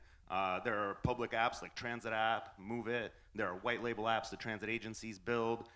Even Uber and Lyft offer journey planning in their apps, but the backbone of that always has to be public transit. And the only way we can get there is with data standards. And then whatever it is that you use, whether it's a transit agency subsidized first last mile trip that they're leveraging to feed people into the network, or if you're taking a scooter or a bike, or if you're walking to that station, it all starts with data standards and be able to get that backbone of mobility into any mobility marketplace so that when folks are looking for trips, first last mile journey is happening on those other newer modes of mobility while the most of the journey is always on that bus or train, because it's just absolutely the easiest way to get around a city, especially those dense urban corridors. Wonderful, thank you. Quamel, you mentioned fare collection, and that's another huge area where transit agencies are exploring innovative solutions. Carlos, I wanted to ask you, what is the future of fare collection in your opinion? It's not easy to give a precise response, but in the MT of Madrid, we have been pioneers developing a backend, an account-based ticketing backend, valid for EMB contactless. We have been working hard for the last, say, 6-7 years on this. We have capabilities to manage the identity of the customer. We have customer relationship management joining the payments and the CRM. We are ready for a multi-operator and fares coordinator. We are able to create whatever fares collection, and we are able to integrate the payment modules into the mobility as a service in order to offer a full experience. But sometimes we have the feeling that something is missing in terms of technology. Probably we have to give to go a further step, based probably in new decentralized models, probably blockchain or something like that. It's not clear. In order to avoid issues with privacy of the people. And the other point that we have to be extremely careful with this is that we have to remember that new fare collection systems have to be more efficient, save cost, reduce fraud. And sometimes we are developing things that don't reduce cost at all, but just the opposite. And we are creating more expensive systems every time. I think we have many things to do in these terms, and innovation is a very good point to advance on this. We consider we are currently top class managers of fare collection, and knowing that, we know we have to go further. It's very interesting that you bring up the what is truly going to be a cost reduction, and I guess specifically on the user end. Is there a present or a near future where tech-enabled fare collection, be it ABT, account-based transactions, or open loop, where these, or even within trip planning apps, is there a possibility of going that extra mile to increase the access, the enrollment, prompting enrollment perhaps to things like free fares or reduced fare programs, or even corporate discount programs that folks may be eligible for, but they don't know about, so they don't enroll. Is there such a possibility, Ben? Yes. So we just got a SMART grant last year to pilot the open loop, option. We're looking at, I talked about all of our service providers, so we're also actively working on a unified fare program we're starting with bus, but going to loop in the rail services as well. And then, yes, we continuously get requests or interest for whether it's certain segments of our populations throughout the state, or it could be K through 12 students or university students, or veterans, or just different fare options. But we have to solve the whole tech side first. And once we set up those platforms, it should be very, very easy to roll those out. So yeah, I think that I can't speak for all of us, but we're certainly moving in that general direction. It's something that we're doing right now in New York with Omni. We just announced Omni for reduced fare customers, and we have 1.2 million New Yorkers with reduced fare, that aging New Yorkers and New Yorkers with disabilities. And that same program is being offered over to our Fair Fares program, where the city of New York subsidizes the fare by 50% for an ecosystem of they have capacity for about 800,000 New Yorkers who meet the poverty levels or live at poverty level, which is double the national average in New York City. But we're offering that, and that same application, as I said earlier, is being offered to our paratransit customers, all in open loop. But for that customer that, for whatever reason, either privacy, they don't feel comfortable, they're tourists, and they don't want an account. Hey, we're tap friendly. You could just tap and go, and that's the beauty of this digital open loop system that we're now offering our customers, which we hope will mean more riders. I appreciate that. It's essentially trying to drive that accessibility in whatever manner folks are comfortable with. Dimitri, is there anything you would add to that?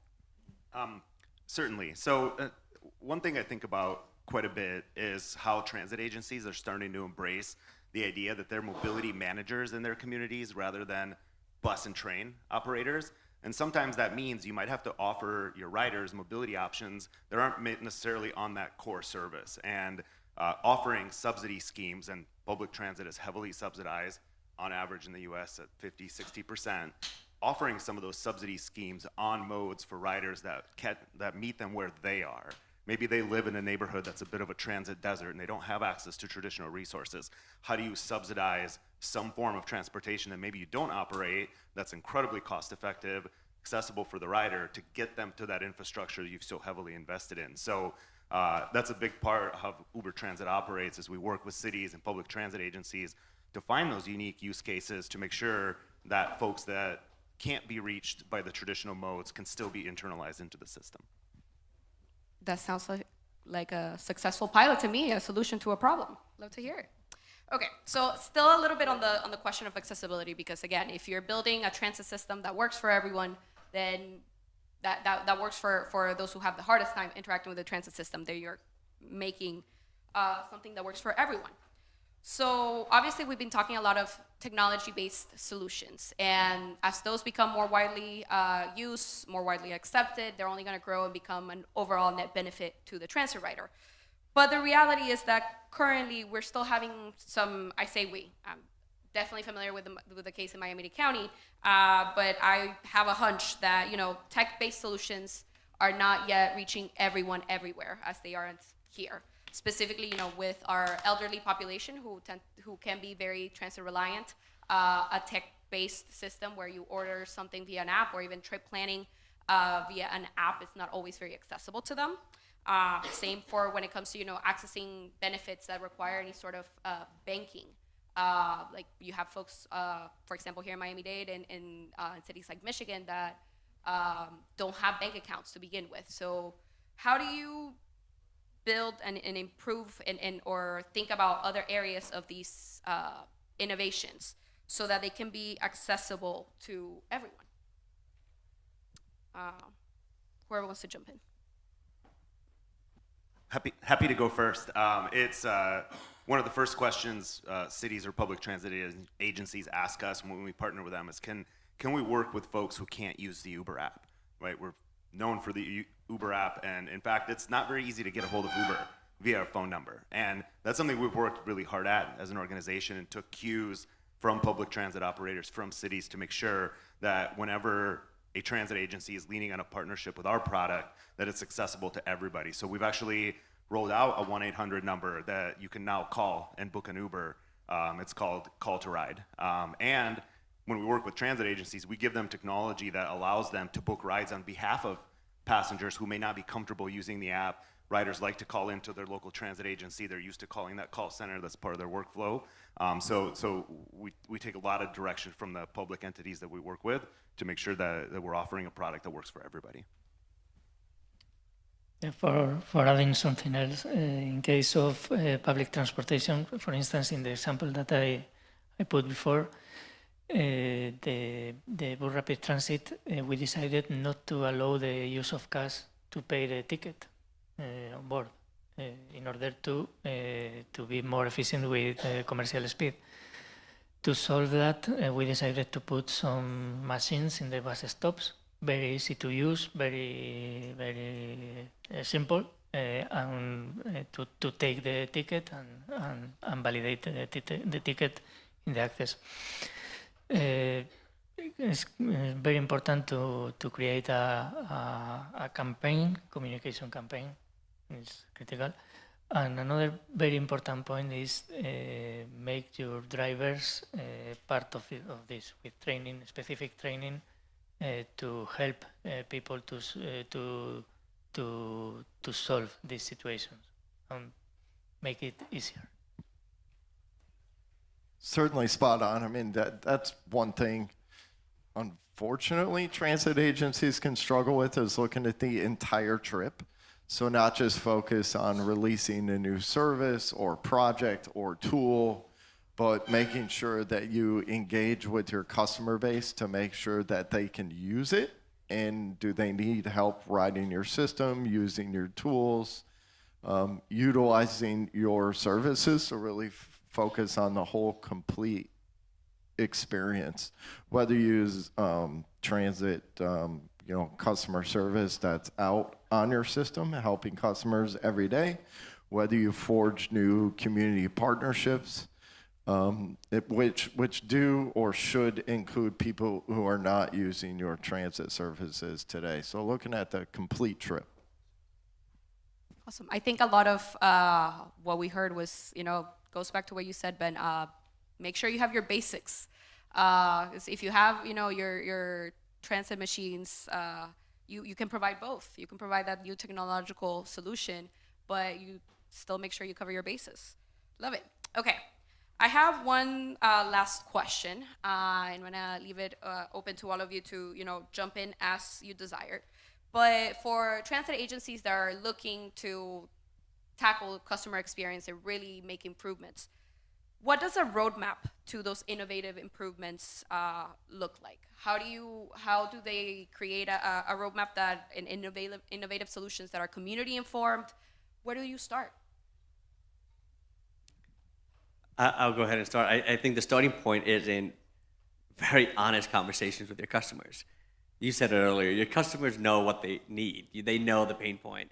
And innovation, the trip of tomorrow is universal, and it provides a lot of smart tools, things like open loop, payment systems, but not at the expense of the basics. So it's an open loop system that a blind person can engage with, but there's also a CVM and a physical station, a customer vending machine that an unbanked person can also leverage and utilize. It's providing those tools for success that are shared across all end user. Just to also jump in, and in my experience, I'm from the outside looking in, but transit agencies that have been most successful in my experience are agencies that both look within, but also look outside to the rider and engage the rider community, engage the vendor community and the business community, and figure out how you can collaborate to make something greater than the sum of its individual parts.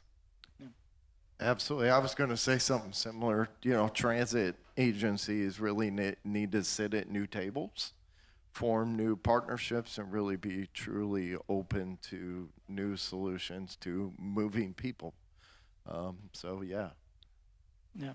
In my case, just have a plan, follow your plan, and define the key points of your plan. Invest in people and consider the technology as a driver, a clear driver, a new driver, and not just a tool. Wonderful. Thank you all so much. Okay, I think we have enough time for questions. I'm looking at the CoMotion folks for 2 questions. Okay. Do we have any questions from our public? But actually, sorry, before we get to questions, can we get a round of applause for our wonderful speakers today?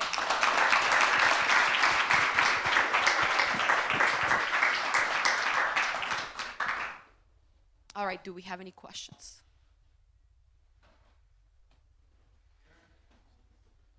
Should we call on some of them? Call on people. Oh my God, we're gonna cold calls?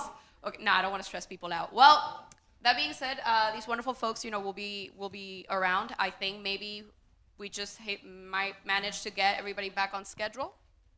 I think they'll appreciate that. Thank you all so much for listening. One more round of applause for our wonderful speakers.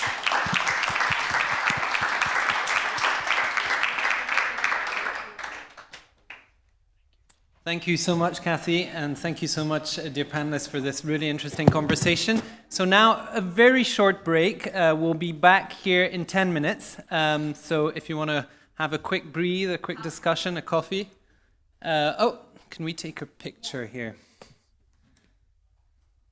Vivian, I think. And there we are. We'll be back here in 10 minutes.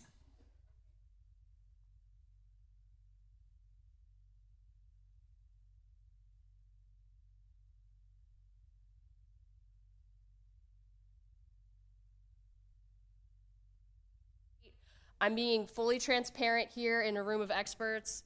Port, greening, logistics, not my, focus area, okay? I'm the last mile, the actual last mile kind of gal, but that's why we've got a great panel here. So, all right, first up, I'm gonna get Nick, how do I say your last name?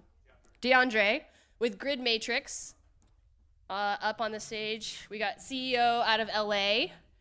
So we have a diverse representation here too in terms of geography. All right, we've got Glenn Wiltshire from the Port of Everglades, which if you looked at a map like I did of trying to find beaches to visit nearby, the Port of the Everglades is just north of all the recreational beach area. So just something to keep in mind as well when we're all at the beaches. And then we've got Deepak Mehta from the Port of Antwerp. And he can tell us more about his specific role there, but he's coming in from Belgium. So we've got local flavor with Glenn, we got West Coast with me and Nick, and we've got our European counterparts, which, let's be honest, are doing way, way more on decarbonization in this space than the United States folks are. So we're excited to have this panel.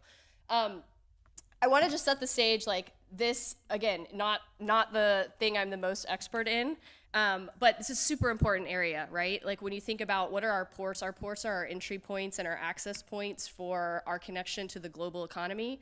The United States, this makes up over 40% of our economic drivers come through our maritime ports.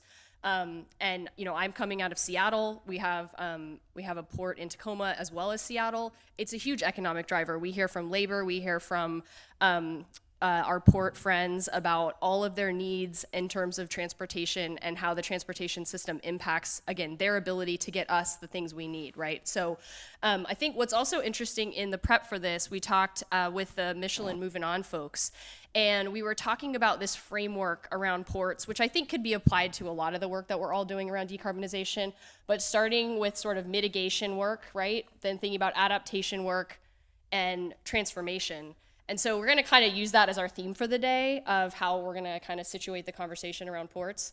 I think we have some, in addition to our geographic spread, I think what's really fun is that we've got representation from these different groups. So we've got kind of the startup lens, which again is really part of that CoMotion ecosystem, is like, what are the new innovators and entrepreneurs doing in this broader ecosystem, especially around decarbonization. We've got the experts of sort of how do ports operate, what have they been doing for a long time, and then again, kind of that European lens around what's happening on the other side of the Atlantic that we can really kind of take as a learning, but also an inspiration. Like, maybe things are different. We always talk about how do you translate what's happening in Europe to the United States, but it is inspirational. And when you go to Europe and you see that they're doing these things on the ground, it's impressive. So I'm excited to talk today about ports. So I will go here. I'll stop talking at the podium. That was just to wake everybody up. I thought if I stood up there, right? Okay. And they said there'd be like a working for you? Test. Okay. All right, they didn't give me a stop clock because we're a little off schedule, but I'm good. Okay, here we go. All right, so a little bit more kind of background here. And I'm talking fast because I figure the faster I talk, you're just gonna wake up more, and then we'll kind of slow it down. We'll get in the pocket here, okay? We gotta have fun here at the 4 p.m., right?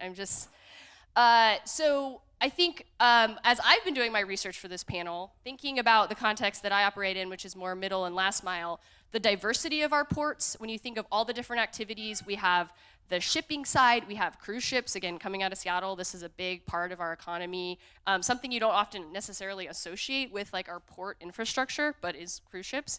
Then you think about the road transportation, drayage, which is a conversation topic today, but moving goods out of the port. And then there's all the on-prem, like all the things happening on our ports, moving with tractor trailers, with cranes, moving and lifting, and how do we make the things within the port ecosystem more efficient.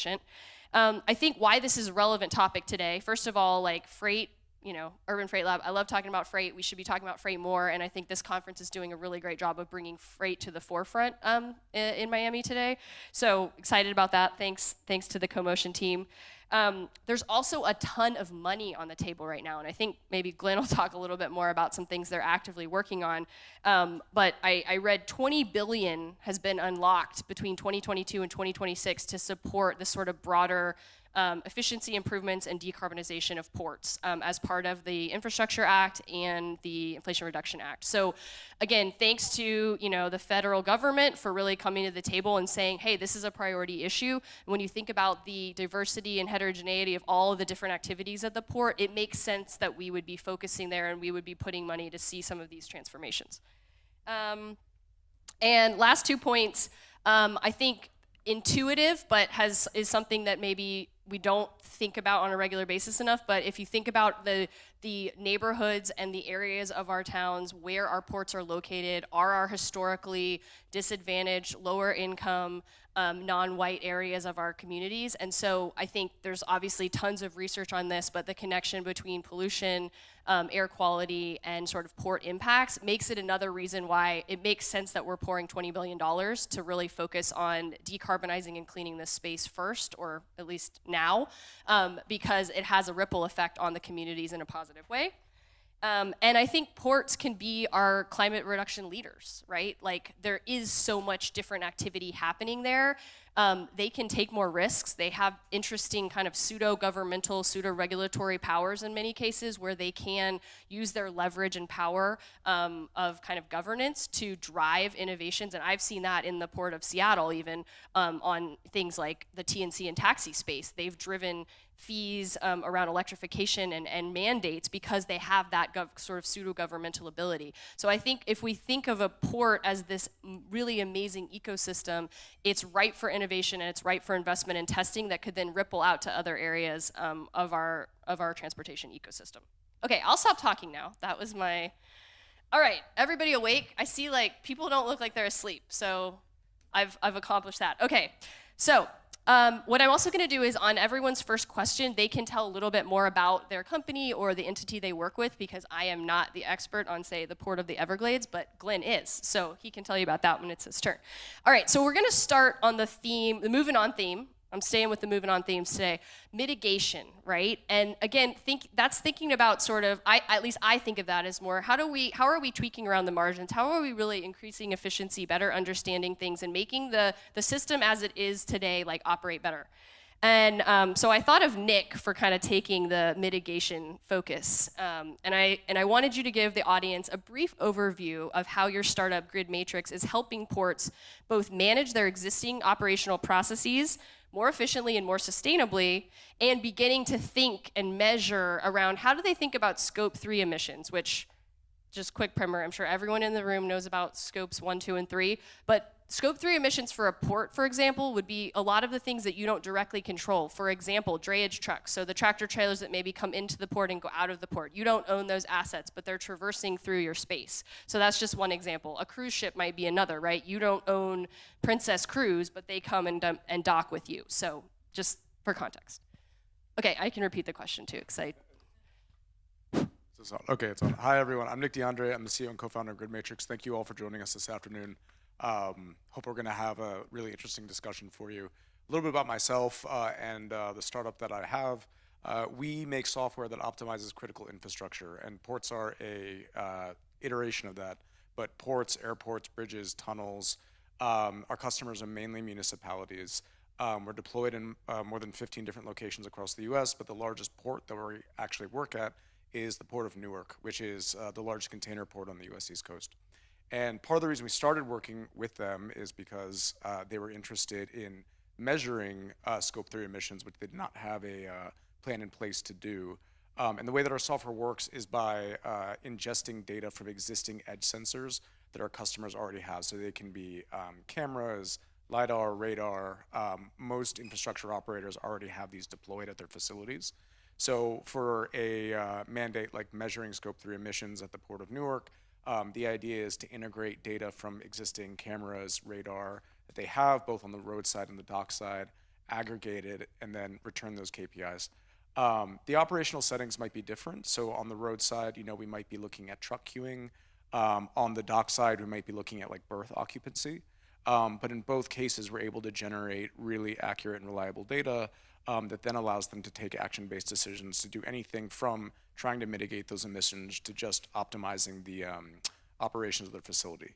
If they're doing an operational change, it could be that we're networking, let's say, like AIS data from the arrival of a ship with live truck congestion on the roadside, and then making that data available to incoming truckers so that they're able to load balance and go to a place where there is less congestion in order to receive a load, let's say, which doesn't necessarily sound like on a truck-by-truck, day-by-day basis. Maybe it makes that much of a difference. But if you actually think about the scale of some of these facilities, like the Port of Newark, I think processes something like 9 million 20-foot equivalent units a year, like cargo containers a year. The largest port in the world is Shanghai. It does something like 46 million of those. 46 million semis, cycling in and out every day. If you were to add up, a couple hours of idling per semi, that's a significant amount of CO2. Is it helpful? Yeah, No, no. okay, So you gave kind of one example, like what, just to get people's brains thinking again, I'm guessing everyone in here is not a port expert.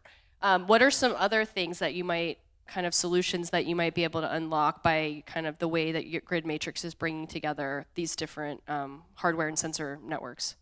Sure. So we're students of our customers. Our expertise is in software development and AI. It is not in port management, I would say.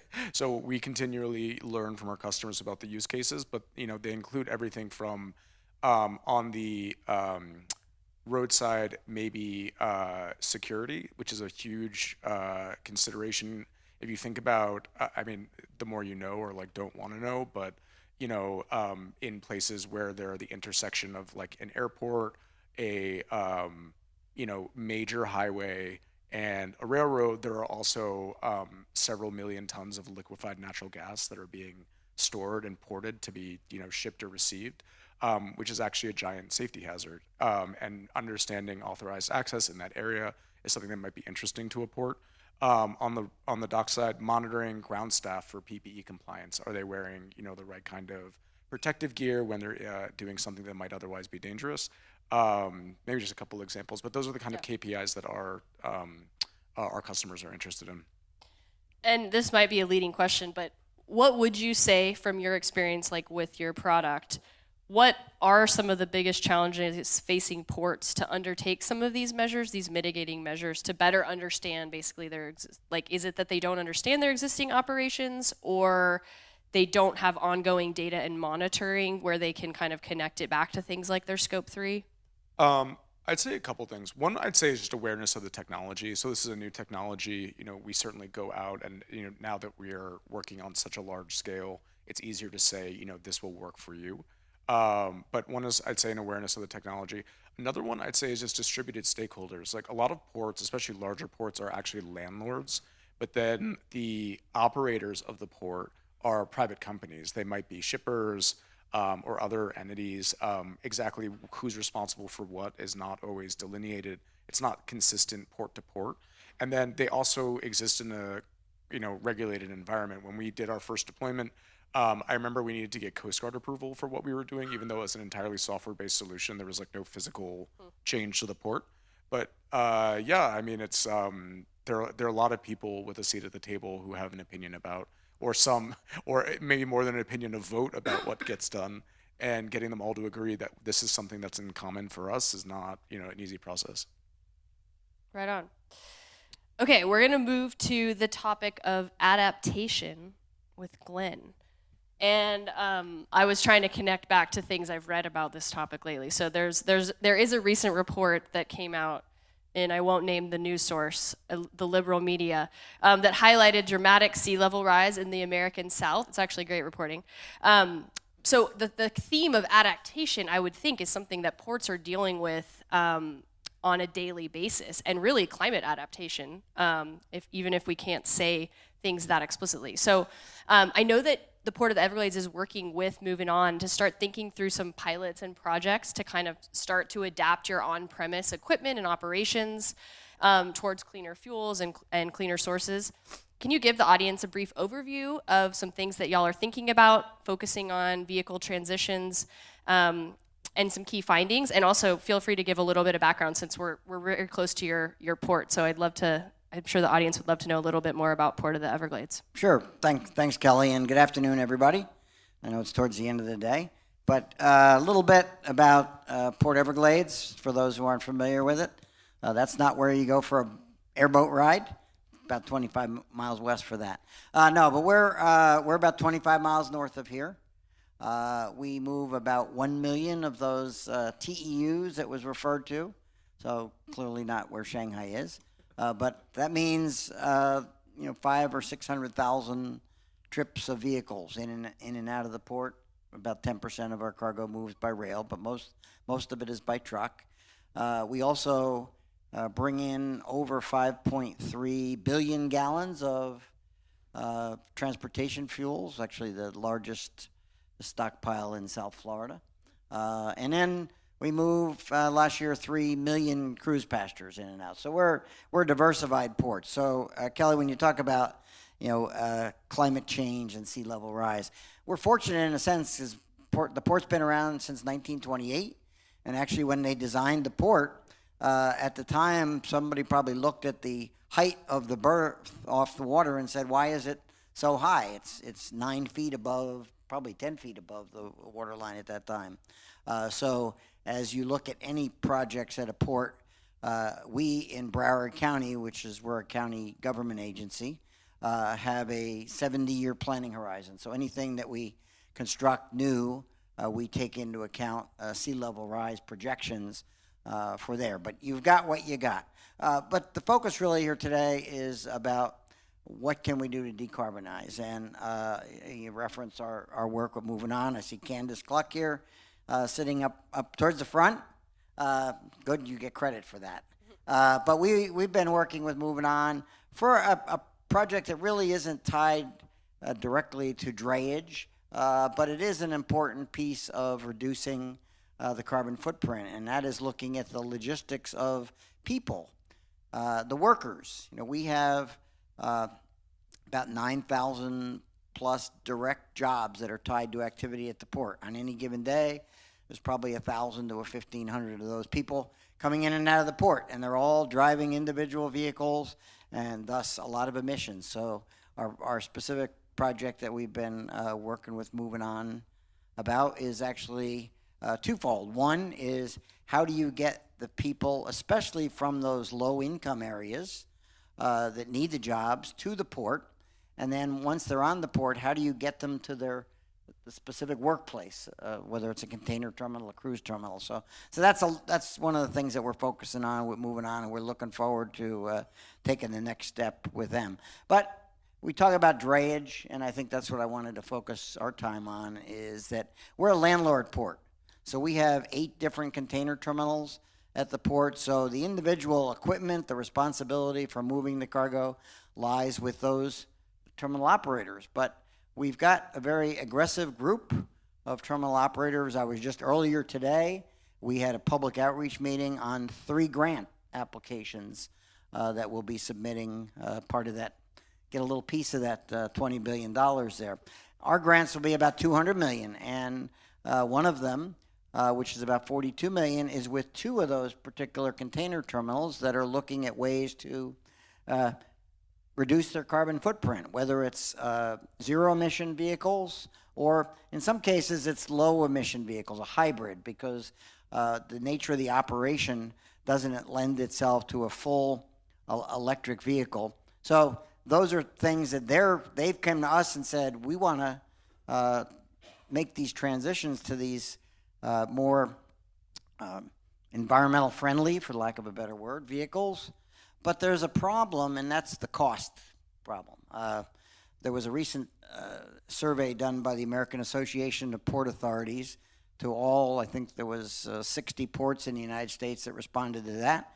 And they asked, what's the biggest challenge to making this transition to decarbonization? And 90% of them said financial, because typically the cost of an electric dray vehicle is 2 to 3 times the cost of a diesel, even a Tier 4 diesel. So it's that capital investment that they need to put in at the front end that is an impediment. The second most area of concern was the readiness of the technology, because there's a lot of concern that, you know, whether it's how long before charging, does the vehicle have the ability to move? And we're talking about moving containers that maybe sometimes are 40 tons by themselves.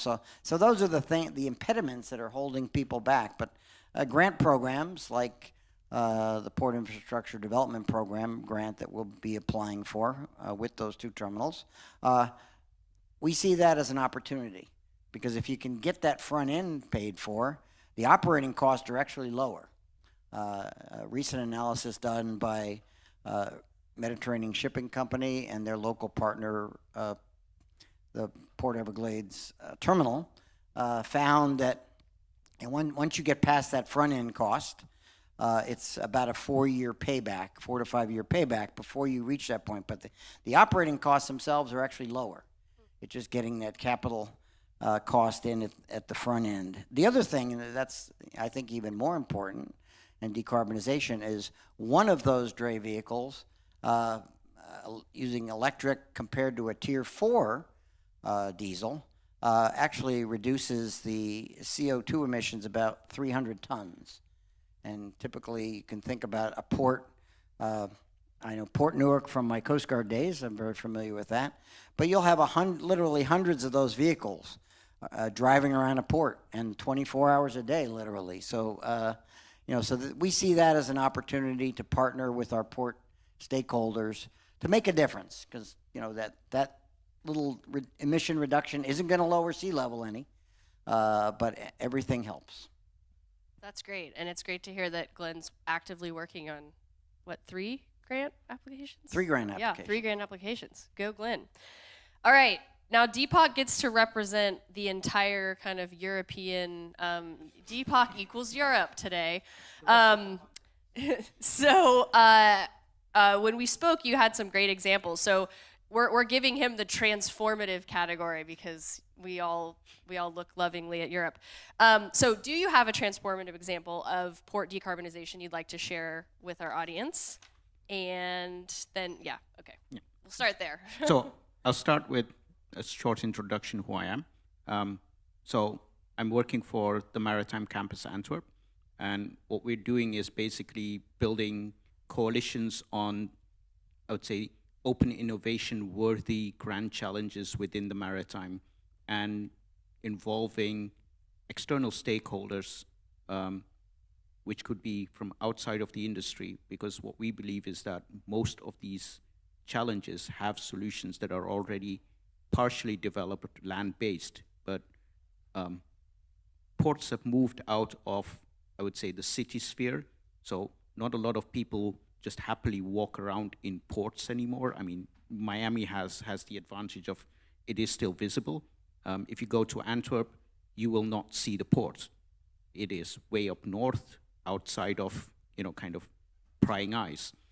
But that means that maritime and ports become something that's not in the public sentiment. People do not understand what happens until a ship parks itself sideways in the Suez Canal, or Houthis start doing nasty things with ships, and all of a sudden your Christmas presents get delayed, and then you start going, wait, they're all on a ship? Ooh, this is a problem. So what we're trying to do is bring those challenges back to the public eye and saying, if you solve this, you can solve a lot of the problems, especially in scope 3. So from that perspective, one of the solutions that we're looking at is the opportunity for ports to become energy hubs. What you're seeing very much is that if we want to make this transition towards green, we will need abundant green energy to be available to make that transition frictionless. Yes, we can do it with exactly the same amount of energy that we have, but then that transition will be very rough. So to do that, ports are ideal because ports are already bringing in a lot of the energy and a lot of the goods that are necessary. So when you can focus that ports become these energy hubs, then they're not only supplying the bunkering facilities or the fueling facilities for ships, but they're also bringing in the energy for logistics and for the industry that's around it, and for the cities that are dependent on the ports. So we see a very important role there, and one of our stakeholders is Compagnie Maritime Belge.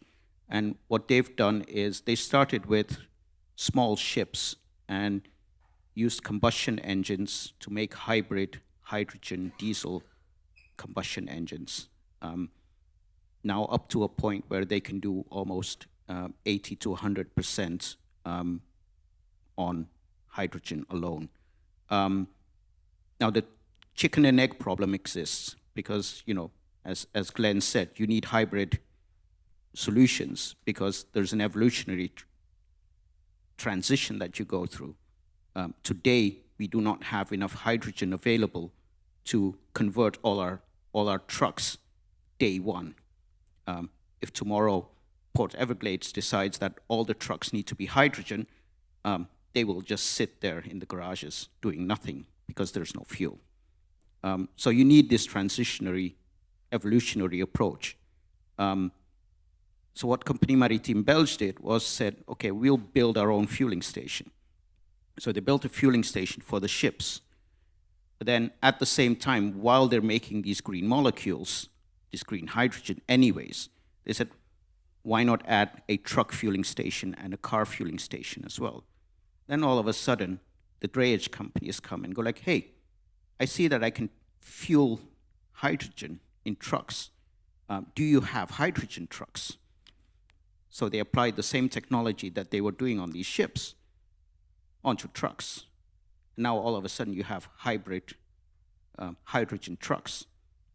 And you start getting drayage companies that are actually making that transition because they go like, well, I can fuel hydrogen, but while if the hydrogen is not available, my business continuity is not affected because I can still shift back to diesel. Is this ideal? No. But is this the right step? Is this a good step?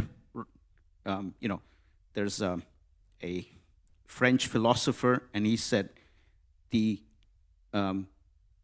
good, perfect is the enemy of the good. So in this kind of process, we need to not look at doing the best thing possible. We need to look at what's already a good step and then keep improving on this.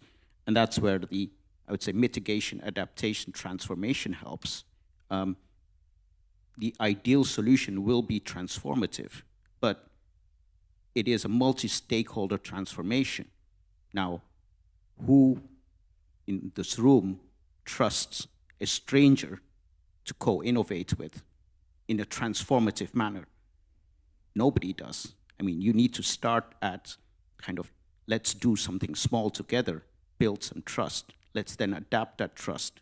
And then if you go and say, hey, let's throw this whole business model and do something else, then there's trust enough to do it. This transformative thing is not going to happen, not even if the government tells you you need to do this. So yeah, we see this transformative process as a gradual thing that comes and starts with mitigation. That's great. Thanks, Deepak. I guess I want to give a chance for Glenn or Nick to react to the idea of the ports as energy hubs, because that really resonated with me, and also tying it back to like how this all relates to how you start to tackle scope 3, which is sort of that piece that is just out of your sort of direct control. And then I want to give we got a few minutes left. We're getting back on track for questions. Yeah. Yeah, thanks, Kelly. And ports as energy hubs it's an interesting concept. We get a lot of questions about alternative fuels because we're one of those grants that we're putting in for is $150 million to provide shore power for 8 cruise ships. Now think of a cruise ship. Anybody been on a cruise here before? Bunch of hands goes up. So it's a city of 10,000 that arrives in a port maybe one day a week, 12 hours a day. So the power supplier has to have the capacity to do that. In our case, we have 8 of those small cities arrive at the same time. So that's one of the challenges of converting to power-based solutions is that the infrastructure, and we're very fortunate in South Florida here with Florida Power and Light, a significant percentage of their electricity is generated from their nuclear plant, natural gas being their largest source, and then they're moving more and more into solar because the ship just doesn't want to hear that I can plug in. They want to know what's the net out of the emissions. The Northwest Pacific, a lot of hydroelectric. Southern California, on the other hand, the ships have the capability to plug in, but they're told, you can't plug in today because there's not enough capacity in the distribution network to deliver you those electrons. But that's, I was at an event a couple months ago where someone who was focusing on alternative fuels for ships said, don't waste that money on shore power. It's a passing fad. Well, yeah, eventually, yes, there will be something, whether it's nuclear or something like that would replace it. But what we look at is from a port's perspective, we want to have the capacity and do today for liquefied natural gas as a fuel for a ship, or methanol, or hydrogen. We're not there yet, but ammonia. More and more people are talking about ammonia as a transitional fuel before they find that true zero carbon fuel out there. But so but the concept of being a focal point for those kind of things, whether it's on the water side or the land side, I think is a great concept that I'm going to go back and have my staff take a look at.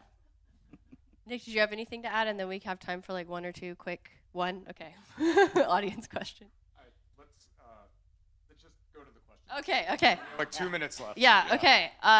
We got a full room here, so somebody speak up. Interactive. We gotta have a question. Smart people up here. Come on. All right. This guy, I can't read your name tag. Got it. All right. I guess my question stems around, and tell me if I'm speaking out of school here, like 5G being really involved with, decarbonizing draying being the backbone for like autonomous dray, and then IoT with cranes and things like that. So I guess my question is around like data security and maybe national security. Is that something that's coming up that you're considering? I don't know if it's a question for all three of you. One of you have at it. So then, okay, I can answer that. I was gonna say, well, data security is really important. I can tell you that for our customers, whether they be ports or otherwise, the idea of letting a third party who's essentially not law enforcement use their sensing and detect assets for any other sort of purpose is a very foreign concept. I can also say that given the sensitivity of these locations for national security implications, the user is acutely aware of the possibility of, let's say, a data leak, and it's something that I think maybe going back to one of the initial questions you had, what makes it hard to deploy these kinds of new solutions? It's that you have to be, enterprise grade, SOC2 type 2 certified, FedRAMP compliant, all these different things in order to even take like a first step. But then what innovative young company is already, that standard? It's like you have the same kind of service providers who do have some kind of enterprise grade product that would satisfy those kind of security requirements, but then they don't have any new solutions, I would say. Any other thoughts on that general topic, or I think we have to wrap up. Yeah. This. One more. Okay, we get one more, guys. You've heard about Chinese cranes and issues there. Well, we have 6 of them, and it's in But data security is a critical thing in ports because there's been a number of ports around the world that have been shut down literally because of cybersecurity issues, whatever they may be. So as we look at things, and we're actually working on a project. A very simple thing is when imagine 2,000 people come out of a cruise terminal at the same time and they all want to call Uber. There's not enough capacity in the network, so we're actually looking at using our public Wi-Fi access to help those connections occur. But at the forefront is always how many firewalls do you have between someone who wants to do you harm and the critical systems that you have. All right, one more. Better be good. All right, no pressure. This guy raised his hand first. Okay. How you doing? Sam Perovi from Codename Elixir. In terms of decarbonizing these ports, I know there's a lot of grant money out there specifically for that exact item. How much attention is being paid to other users in the community, whether it's smaller waterborne transport who can charge there and then go service the community, or help bring passengers, whether it's crews or employees, to the port and decarbonize that transport to and from the port as well? Was that a good enough question? That was pretty good, I think, yeah. So sort of maybe energy sharing hub almost between what kind of multimodal style? I don't know. Maybe Deepak, you want to? Yeah, that's where I think the size and the scope, the scale of ports are very important. What you're going to see in the end is like your fuels like ammonia, which will work for large vessels, but a small cruise, a small pleasure yacht, or a person transporter for 6-8 people, is never going to be able to support that kind of infrastructure on top of the existing vessel. So you will end up having multiple fuels, and then the challenge becomes to find, I would say, the right fuel for the right application. One of the most hilarious things that you're seeing right now is synthetic aerospace fuel. And I'm not saying that's hilarious, because yes, you want to run your jet fuels, your jet engines, and not have to retrofit them with, electricity. But then Porsche goes and decides, synthetic jet fuel, that's interesting. we can run our race cars off this. So is that the right application for that fuel? And then these kind of decisions need to be taken, especially for energy hubs, because then the port will need to decide what fuel are we going to give to the people transport, and is that the right fuel for the right application? So one of the things, the projects that we're doing with Moving On, is to build what we call an energy model canvas, like a business model canvas, to say, if you're a company, you need to be asking yourself a set of questions before you go for an energy transition. And those are ecosystemic questions. It's not about what do I need, but what's the port available to give? What's the right technology to do it with? And all these questions are very often not asked. You call your vendor, you say, hey, I need a container mover. What technology do you have? Oh, hydrogen? Okay, yeah, send us two. And then they'll call Glenn and go like, hey, Glenn, do we have hydrogen here? And Glenn goes like, what, hydrogen? Why? So again, it is a very complex situation where we're getting into, because it's not one fuel that will, or one energy source that will reign supreme in the end result of our energy transition. But then all these energy forms come at a cost, and you need to determine what is worthwhile to do. That was good. I mean, guys, good question. Way to go. Thank you, guys. We're going to wrap here. And I really want to thank the panel. Afternoon session, did a great job. Thank you. Full room. Way to go. I didn't even see anyone fall asleep. So everybody wins today. Thank you guys for your time. Okay, great. Thank you guys so much. We're just going to go ahead and roll on into the next panel and keep things moving along. So I am going to invite Matt Dowse back up here on stage. If you caught this, the opening panel this morning, you've already gotten a taste of Matt's moderating skill. And we are going to be going into the next panel, Getting Creative. Innovation comes in many forms, so it should be a fun one. Thanks. Come on up. All right, lock the doors. Nobody leaves. Take whatever seat you want.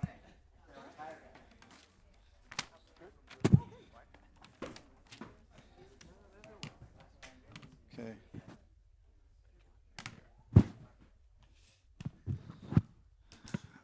All right, everybody.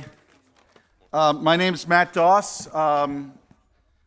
I worked in New York City government for a long time. I was had a lot of different roles. I was most known for the longest serving taxi limousine commissioner. If you like, I'll show you all the scars on my back. It was a tough job, but we got out of it. We, believe it or not, actually innovated when we were there. We put first set of data ever in the taxi cabs. The first time ever that we mandated hybrid electric cabs until we're going to talk a little bit about some federal environmental laws. Clean Air Act and EPCA said we couldn't make our cabs clean. We went all the way up to the U.S. Supreme Court, and our hybrid electric cabs, after the industry sued us, we lost. So, been involved with these issues for many years. I have a couple of different hats I wear now. We're proud sponsors of CoMotion, Wendell's Marks. We've been around since the 1800s.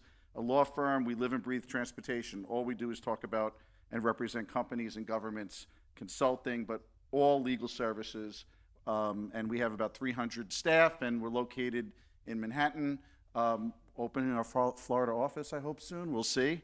I'm also Transportation Technology Chair at the City University of New York. We have a USDOT funded center. Thanks, Polly, if you're here. I see Jerry's here from our UTRC, so we have the region of New York, New Jersey, and Puerto Rico. We need to spend more time in Puerto Rico. We have equity funding to the tune of $15 million, and we do research with all the different city and state agencies there. I'm also president of the ITR, which is, I know NACDO's down the block. We're like the NACDO for the taxi commissioners and the TNC commissioners, and also NEMT commissioners, like the licensing agencies. Pretty much every city and state, including Miami-Dade, is a member, and we're holding a conference actually October this year in in South Florida with Miami-Dade, Broward, and West Palm. We actually got all of them together, which I thought the commissioner would be very, very interested in. So that's my life in 5 seconds or less.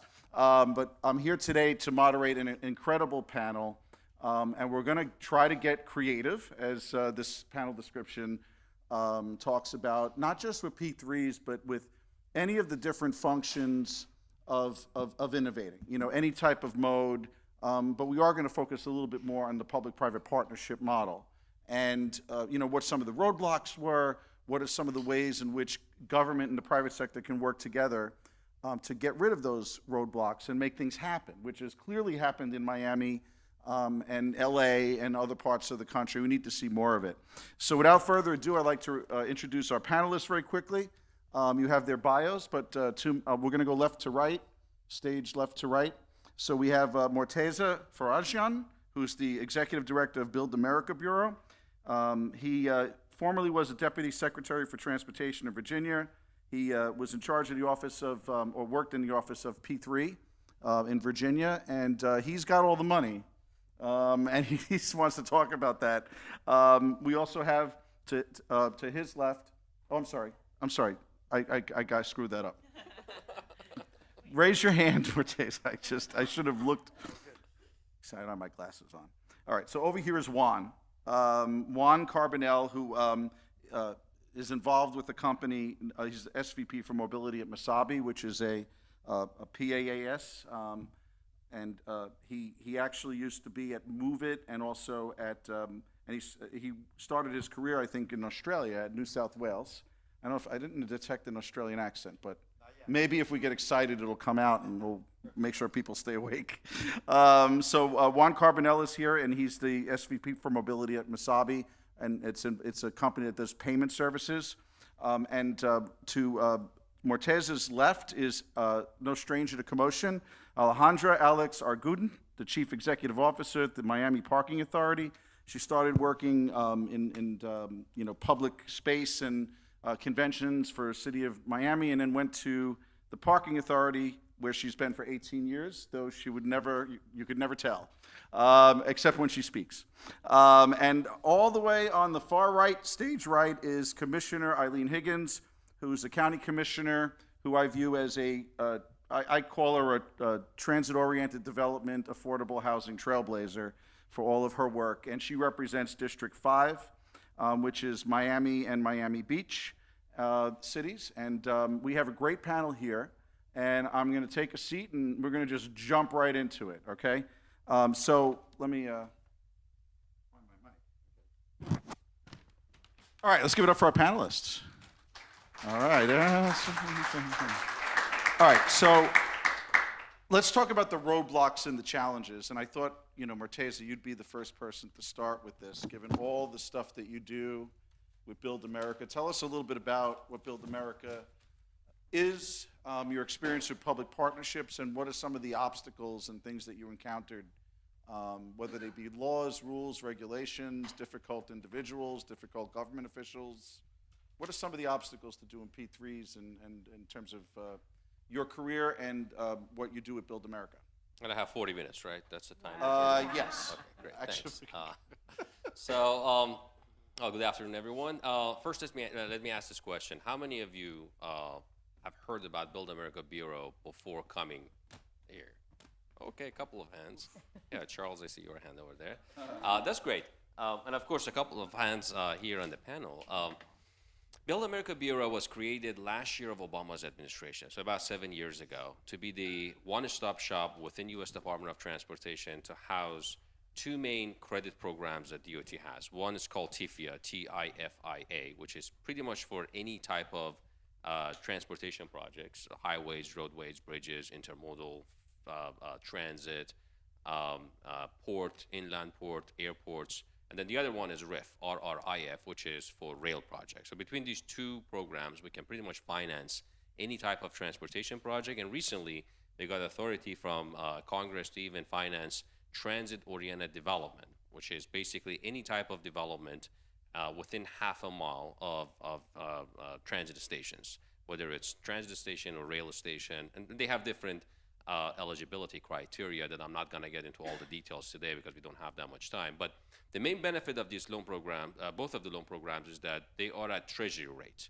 So it's pretty much fixed. It doesn't matter whether a project has a triple B rating or triple A rating. Our rate is fixed. It's treasury rate for most projects. If project is located within boundaries of a rural area, we define that as an area with less than 150,000 in population, we cut that interest even to half. We just closed a loan for City of Mount Vernon. It's a TOD project. I'm going to talk about it last week, and the rate was 2.3%, 30-year fixed rate. A lot of other benefits. We can structure the loan payment in a way that there is no payment during construction. We can even be very flexible up until 5 years after construction is completed, which for projects, especially P3 projects that are meant to generate revenue, or economic development projects in cities that are meant to generate economic development or create new taxes for public entity and using the new revenues to pay back the loan is a great opportunity. No premium penalty, which in today's world, when the rates are high, but we all expect the rates to go down, it's a great flexibility because a year from now, 2 years from now, 3 years from now, is magically either project receives some grant or the rates go down and there's opportunity to refinance. It gives a lot of flexibility to borrowers to do it.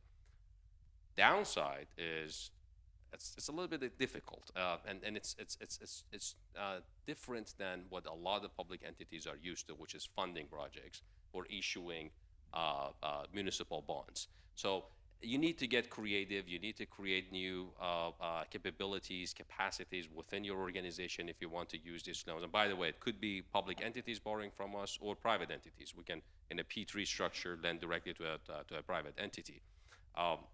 The main challenge, as I see it, based on conversations I have with folks, is that many of the counties, many of the cities, municipalities, they do not have the right resources in-house. They do not have the right consultants to help them, to think outside the box, to put these packages together, to sometimes get creative and to start bundling different projects, for example, or different phases, because economy of a scale make it much easier to go through this process. You do environmental study once, you go through loan application once, but the larger the project is, the more you borrow, the more the savings are for more or less similar type of initial expense. We do see an effort. More and more people are using it. More and more counties and cities and new borrowers and new states are being added to our pipeline. When I joined Bureau 5 years ago, the pipeline was $4 billion. This is a good indication of what we expect to close within the next 2 years or so. That pipeline today is $40 billion, 10 times more, and many of them are new borrowers. We have created a new office which is solely focused on providing technical assistance. We have a couple of grant programs. I can talk a little bit more about those grant programs. One of them is called Regional Infrastructure Accelerator Program, which we provide up to $2 million to those public entities who want to create that capacity to either hire full-time staff or consultants, create a new office, and be able to think about some of these P3 opportunities, some of these innovative funding, financing, or delivery model opportunities. Good examples are City of Tampa. They received a grant from us. City of Fort Lauderdale has received a grant from us. California has received multiple grants. San Diego area, they have received a grant from us.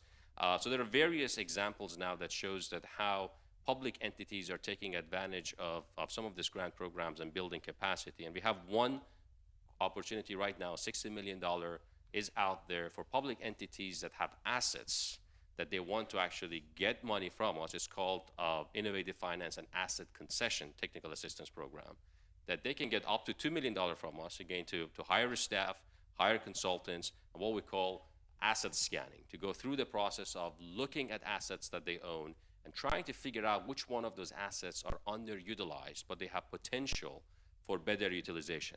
The goal is to create a database that can be shared with private entities so that instead of them trying to go around and try to figure out how they can get information about, for example, a surface parking lot right next to a transit station and figure out how they can develop it, how they can form partnership with municipality, we're trying to make it easier for them through this database to get all of that information, run their business scenario, go to the public entity, know exactly who the point of contact is, talk to them, and try to put that asset in a better use. And by the way, we can finance those assets. So I can just go on and give examples, but I think I should just stop here and let the conversation flow. Well, yeah, in terms of, I mean, it sounds, once you have to hire consultants and technical assistants, it makes, and people, and half the group doesn't know about it. I think, you know, one of the things we discussed is more communication and trying to break down those barriers. You know, the dance starts somewhere with P3s, right? Where the government's looking, or the people come to the government. So one thing that we're talking about, I don't know if it's a controversial topic or not, but I want to make sure everybody understands. Does everybody know what NEPA is? Yes? Okay. The National Environmental Protection Act? Okay. So we probably have congestion pricing right now if it wasn't for that NEPA thing, right? That NEPA law. Because every lawsuit that's pending right now is all based upon NEPA. So Commissioner Higgins, do you want this money? Do you need this money? Is NEPA standing in the way? Do we need to reform NEPA? Like let's talk about some of these hurdles and these roadblocks. Well, listen, in the infrastructure business, right? It doesn't matter if you're the airport, you're the seaport, you're building a seawall, you're building a public transportation network, you're building a bus station. Every single person in this room, every one of those projects at some point in time encounters the federal government, right? Whether you need an Army Corps permit or a Coast Guard permit, you know, FAA, So there's regulatory barriers in all kinds of places. Which, you know, what do people understand? In a big county like ours, Miami-Dade County, of course we can figure them out, right? But in smaller counties in rural America, it makes it harder for them to access, for example, the amazing investment that's come through the Infrastructure Investment and Jobs Act. And NEPA is one of those roadblocks. You know, as far as I can tell, every single person who works for the federal government is involved in NEPA. And it really can be a very slow and arduous process. Two recent laws that have been passed, obviously the Infrastructure Investment and Jobs Act required there be one federal decision, meaning you're at least given a lead agency. You're not like muddling around the federal government trying to figure out who's going to be the final decision maker. And then, what was it, the FRA, anyway, whatever it was that funded the budget, they put a 2-year shot clock in place on that. So there's some chance it will get better. Guidance came out on NEPA. Many of us commented, National Association of County Engineers, National Association of Counties, we had some issues with it.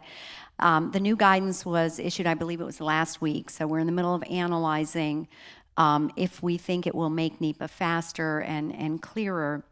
But it's, you know, we were talking, Hortense and I were talking last night, the Build America Bureau, nobody knows about it, but I can tell you more people are knowing about it, and that's a testament to the outreach that they have done.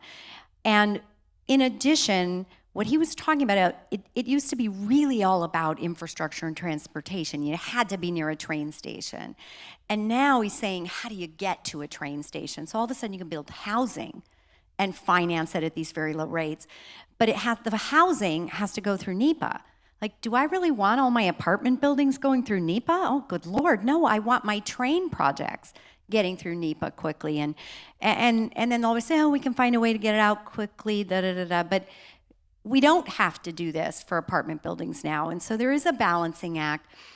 Federal money is the money of the people, right? It comes from the residents. It has to be used carefully. And we, you know, infrastructure has been used in the past to screw things up, which is where NEPA came from, right? You're walking distance from I-95, which blew through Overtown, a thriving Black community of 40,000 residents and small businesses that used to walk to work and now live an hour and a half away in Miami Gardens Link, So infrastructure's been used badly, and NEPA's sort of the reaction to that and getting to the right balancing act. Permitting also locally, we can't just blame the federal government, we can do better too. You know, when I first arrived on the county commission, our permitting for affordable housing, if you wanted to build, let's say, a 12-story building with workforce housing, it might take you 18 months to get your permit. We just permitted a 12-story building with a pedestal parking garage in 107 days, right? So you can get better at these things, and that means NEPA can get better too. So there are hurdles. Every level of government needs to find a way to get those hurdles out of the way, because for every month the project's delayed, the costs go up. For every year a project's delayed by any kind of permitting issue at any level of government, costs are going up a minimum of 10%. So it's a roadblock. We're never going to get rid of all permitting. We just need to figure out how do we get these environmental reviews done faster. Yeah, and you know, in terms of getting creative, I don't want to point fingers because I see Gabe's in the back over there, but you know, it was very creative to for the city of New York and MTA to come up with what we call a FONSI, finding of no significant interest has impact on the environment, which allows you not to go through a full EIS. It was probably the most comprehensive FONSI I've ever seen. It looks like an EIS, it was so comprehensive, right? So, you know, it begs the question of what we're really doing here, and it's nothing to do with Happy Days or Henry Winkler. It's just something which, in terms of getting creative, I could see more people. I thought that was a creative solution to getting around the politics of the former president holding it up, and for unrelated issues, right? So another issue, and I have probably, you know, I don't think I have like 30 years of procurement experience, and I'll never forget when I joined city government. It was it was maybe 10, 15 years after the Board of Estimate was declared unconstitutional and was in violation of the law. So what happened is, when I was general counsel of this anti-poverty agency, I walked in, I had an ACO reporting to me, and ACO is an agency chief contracting officer. I had no idea what this guy was talking about. He had 20 acronyms. The rule book was this thick. Subsequent Republican mayors, you know, basically shrunk the rule book down to this. But there's still issues. And you know, on the equity front, Mayor Adams and DOT and many other, you know, they just held a big Equity in Motion event last week in New York City, where they talked about, you know, raising the small purchase limits and figuring out ways to get creative to allow for more MWBEs to come in, right? So, Alex, I know you have a very unique agency, and it's amazing how there's different rules for authorities that are different from the state and the local procurement laws, and you know, demonstration projects, right? All these different ways to do pilots. You've actually been creative, I think, in using some of them. So maybe you could talk a little bit about some of how you overcame some of your procurement hurdles, so to speak. Is this on? Yes? Yep. How many of you are from the municipal world here in this? Okay, so you'll understand that procurement is sometimes like the bane of our existence. But for us, procurement, like he says, I'm an authority, so I'm an agency. We have our own procurement, you know, manager. We have our own finance department, so we run like a little bit like a private sector, but we're a public organization.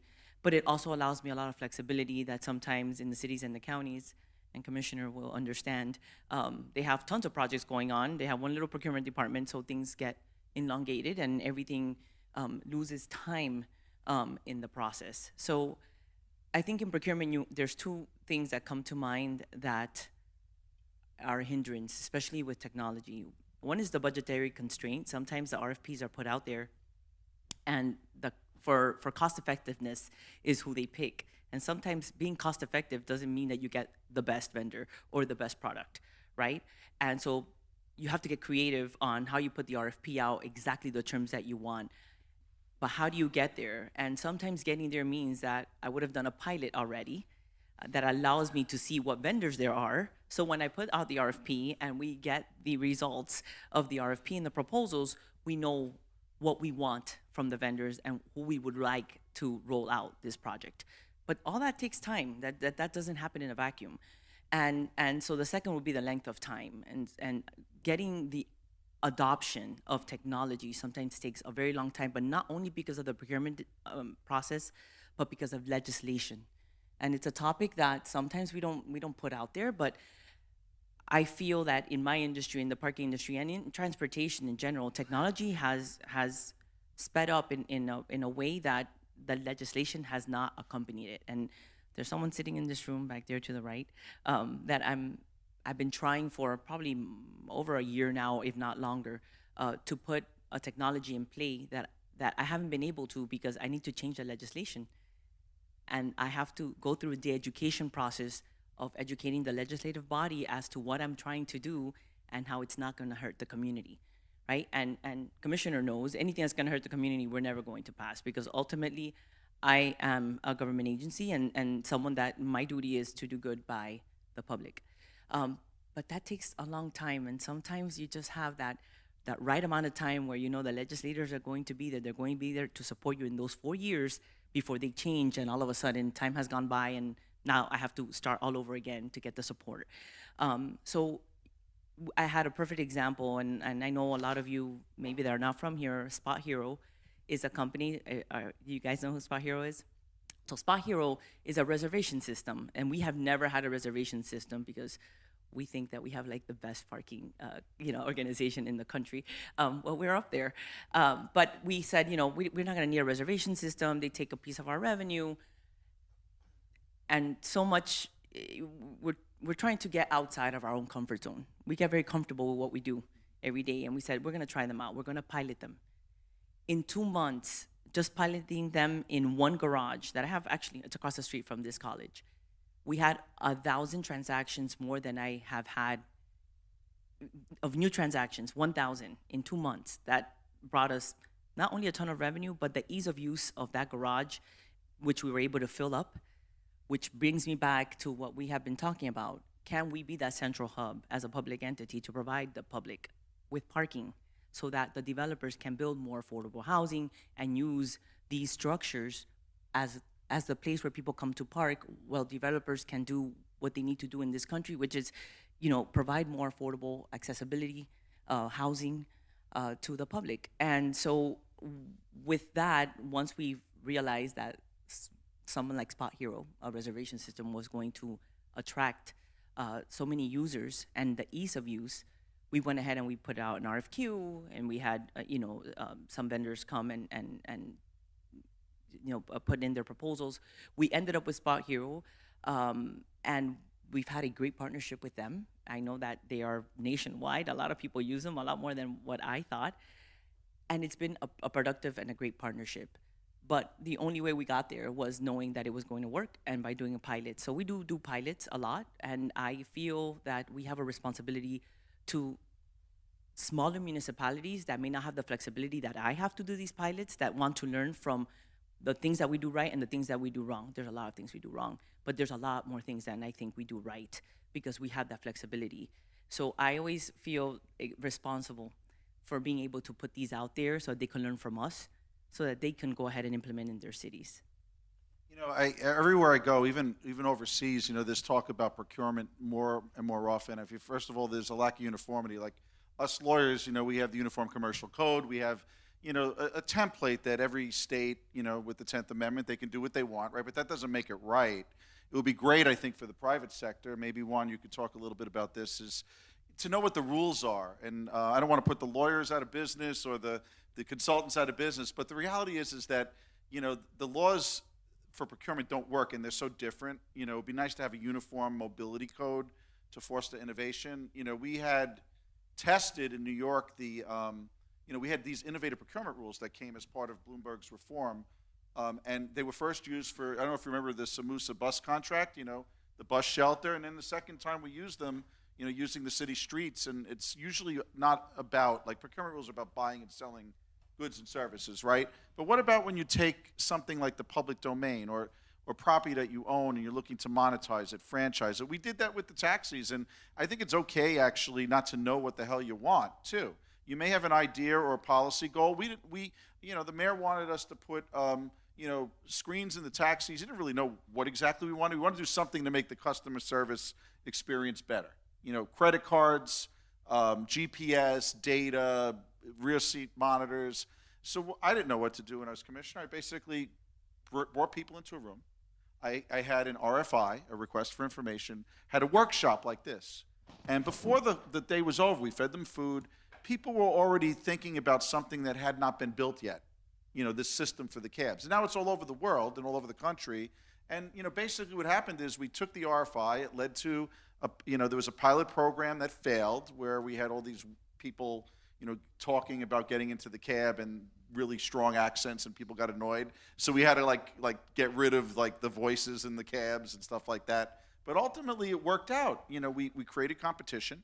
We actually had more than one vendor, which I don't see that happening too much. Maybe with the parking it makes sense. And they competed with each other, and they drove the prices down for the taxi owners.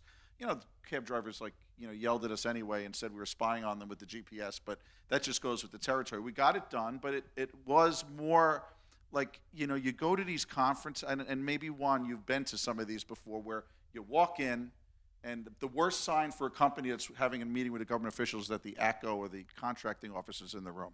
That means the answer is no, you know. And it's supposed to be an anti-corruption, right, and pro-competition environment, but it makes, you know, you get scared when you walk into a room and there's one person answering questions, you know, from a podium, like there's no conversations going on. P3s need to have conversations. So Juan, tell us a little bit about, you know, by the way, a little bit of your Australians coming out. You got RMW, RM Williams. Those are the best boots ever in Australia.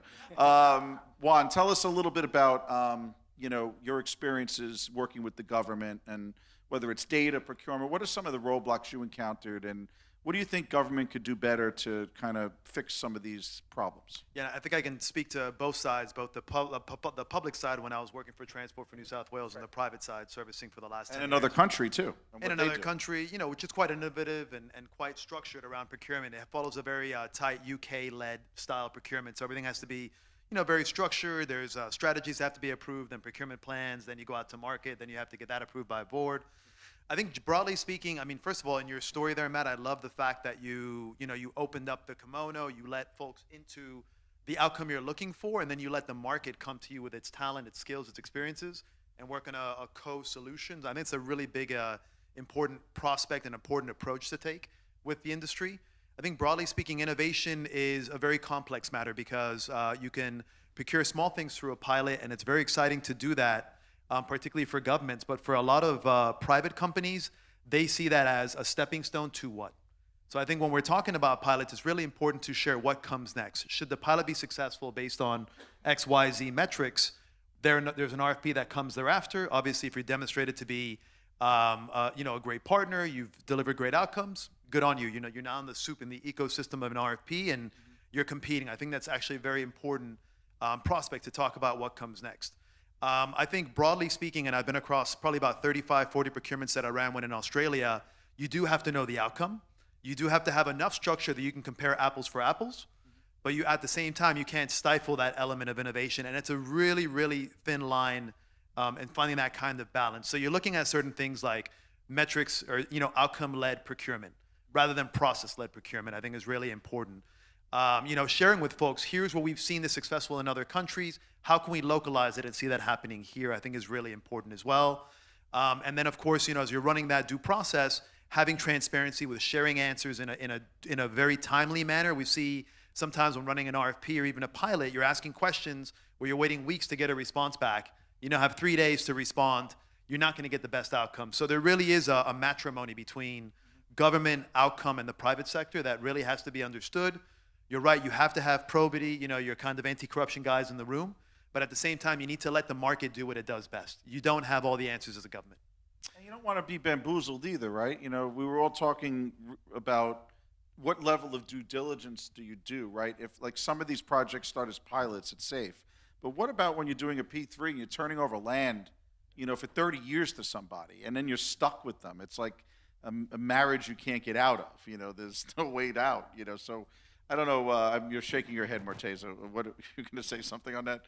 I can share with you my experience in Virginia. But as you mentioned when you were reading my bio, prior to joining Build America Bureau, I was director of P3 office in Virginia and acting deputy secretary of transportation. We had $14 billion worth of projects, mainly transportation projects, that we delivered under P3 model. Most of them were long-term contracts, 50 years or more. All of the express lane network in Northern Virginia, it's one good example. But it's interesting because we did go through a lot of challenges and a lot of reforms. Virginia is one of the pioneers in P3s, at least transportation P3s, alongside with California and Texas. And guess what? Texas and California, they don't have P3 legislation anymore. Both of them, they had sunset provisions, or somehow they got rid of it. And Virginia is the only one out of the first 3 states that still has a P3 program. And it's a very strong program. It's usually being mentioned as one of the success stories. There is a reason behind it. We did have a lot of issues back around 2012, 2013. There were some contracts with no compete provisions. Down in Hampton Roads, we have a tunnel that we were getting a lot of pushback from community because we were kind of locked into a contract. We could not build any other facilities that would directly compete with that tunnel. And guess what? As DOT, you want to constantly make improvements to your network, to your system. So there are some challenges. We learned, we reformed the program. I can give you a couple of examples that especially in 2014, 2015, when we were procuring I-66 Express Lane project in Northern Virginia, one of the things that we did was we wanted to make sure that we are not doing P3s because we do not have money to build the projects ourselves. I know that sometimes people talk about it in the United States that P3s, if you don't have money, if you can't do financing, if you don't have the funding for the project, P3 is the solution. I think that's the wrong reason for doing P3. And we wanted to make sure that in Virginia, we were not doing our projects using P3 because of that reason. I-66, we developed a public finance option. And it was not just an option on paper. It was fully developed. We went through all the steps. We even got rating from rating agencies. We did investment grade traffic and revenue study. I spent more than $10 million because I was procurement manager for that project myself. And everyone was saying that, why are you spending so much money? You know that at the end of the day, you're going to do P3. Well, there was a reason for it. We wanted to make sure that as we go through the P3 option, and by the way, if you look at the procurement for I-66, it's very interesting. There were a lot of things that we did for the first time, and everyone was telling us that you can't do it. FHWA is not going to agree to this type of evaluation. For example, it's best value selection, but if the proposer submits everything that we have given them as minimum requirements as part of RFP documents, on the technical side, they get 0. And everyone was laughing at me like, what do you mean 0? 0 is a bad number. I'm like, no.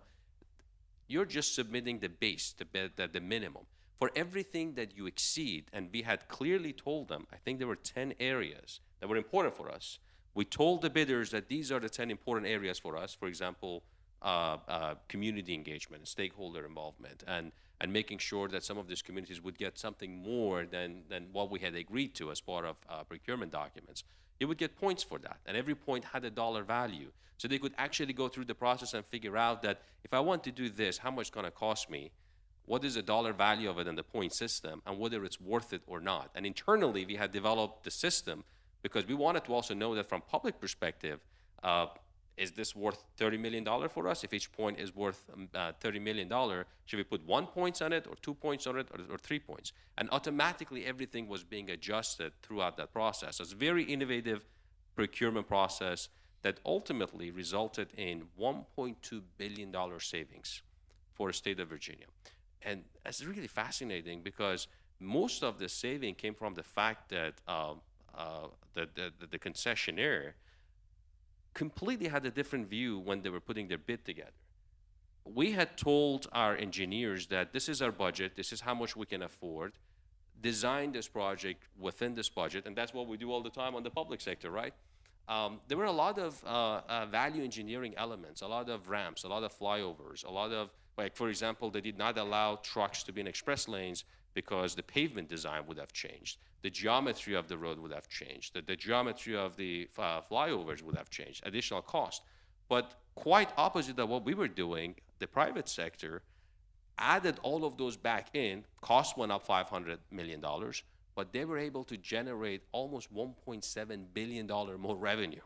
So they were also looking at the revenue side, not just on the cost side. And then, of course, the life cycle cost savings and everything else that went into that deal. That's a great example that how that innovation can bring value to the project, create value for taxpayers, and develop something that's much better than otherwise what public sector could do on their own. It's not always about also P3s. Even in non-P3 world, back to your point about getting innovative and putting things together, there are examples. I can mention one example. We just closed a loan last week. City of Mount Vernon in Washington State. Who has heard about Mount Vernon, Washington State? A few, because it's a small city, a relatively small city. I think it's the population is around 100,000 people or maybe less. So they fall under that rural category for us. City wanted to make some improvements to downtown area, some roadway improvements, pedestrian improvements, but specifically they wanted to create a parking structure that has a public library in it, a commercial kitchen, it has a community space, it has EV charging spaces. I think they have 100 or 120 if I'm not mistaken. It's very interesting how they actually built in a lot of these items within that project. And by the way, their main goal is to take the cars out of the streets because that space is valuable. Have them park in this garage, and the garage is right next to a transit station as well, to free up that space for folks to put outdoor dining, businesses thrive, and they finance the project through us to get it built. I think that was a warning for me to stop. No, well, it was a warning for me to stop. No, we got a little bit more time. So, Commissioner and Alex, and we'll come back to you, Juan. Morteza brought up also the competition element and getting in bed with the same contractor, and how do you create competition among them, and the affordable housing TOD. And maybe with some of the parking garage, things you've been doing, Alex. Are there any examples that you can think of where you were able to create competition and not be beholden as part of the process to one contractor? Is that something that's on top of mind when you're doing? I mean, in our county, Miami-Dade County, sadly, Secretary Fudge referred to it on her visit here as the epicenter of the housing crisis in America. Our average household income has zero correlation to the cost of housing here, which continues to skyrocket. And we have real land issues, right? We got an ocean on this side, we got a swamp, a nice swamp, the Everglades to the south, another swamp, the same swamp, it's the Everglades, it's nice on the west, and Broward County locks us into the north. So we don't have a lot of land, yet we continue to see almost exponential growth with people arriving all the time. And it has been my priority and our mayor's priority to make sure that we are looking at county-owned land and saying, what the heck is on this land? And so I'll, give you sort of my example. I represent the densest part of the county. You're in it. And when I got there, people say you can do nothing about the affordable housing crisis because it's already built up. And I see Maggie there. She was with me from day one. We basically drove around the district, cataloged every piece of county-owned property, and didn't say there's something on it. We said, why is that thing on it? And so I'm kind of very well known as the demolisher in chief. I mean, I spend a lot of my free time demolishing things that should not be on county-owned land because there is something that could generate public benefit. Sometimes that's housing, sometimes it might be something different. And through that process, already just in my little district, we're already up to 4,500 units of affordable and workforce housing that's been preserved and built.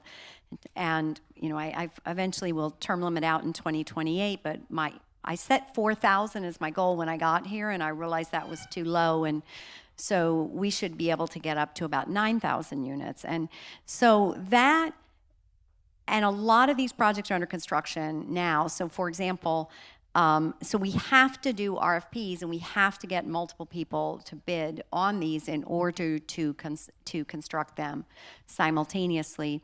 We've been extremely creative and collaborative between our housing department and our transportation department to make sure that the bulk of this housing is being built near our transit stations, either current ones or future ones.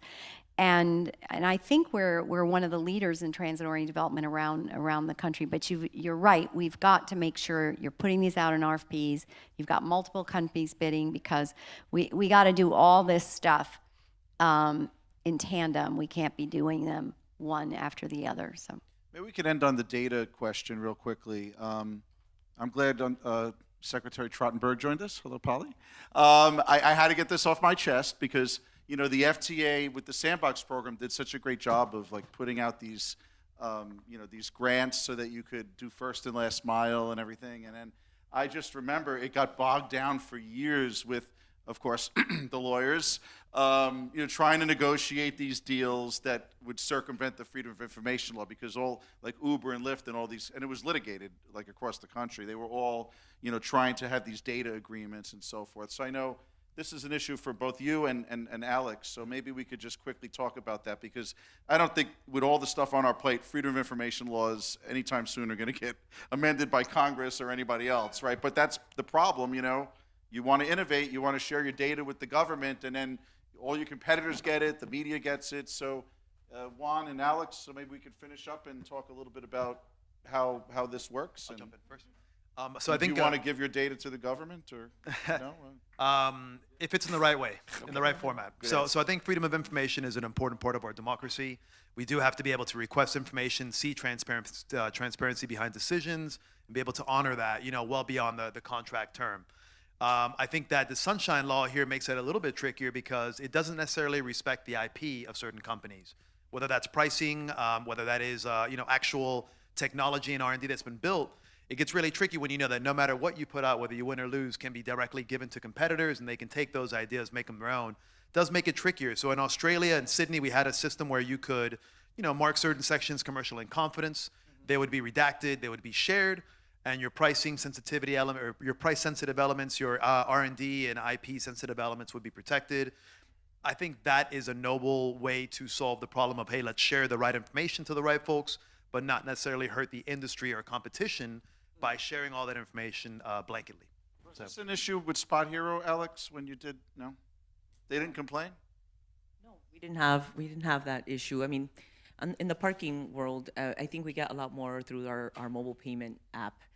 We had a lot more questions related to where that information is going, and we've had my IT director. There he is. That's a question that comes up quite often.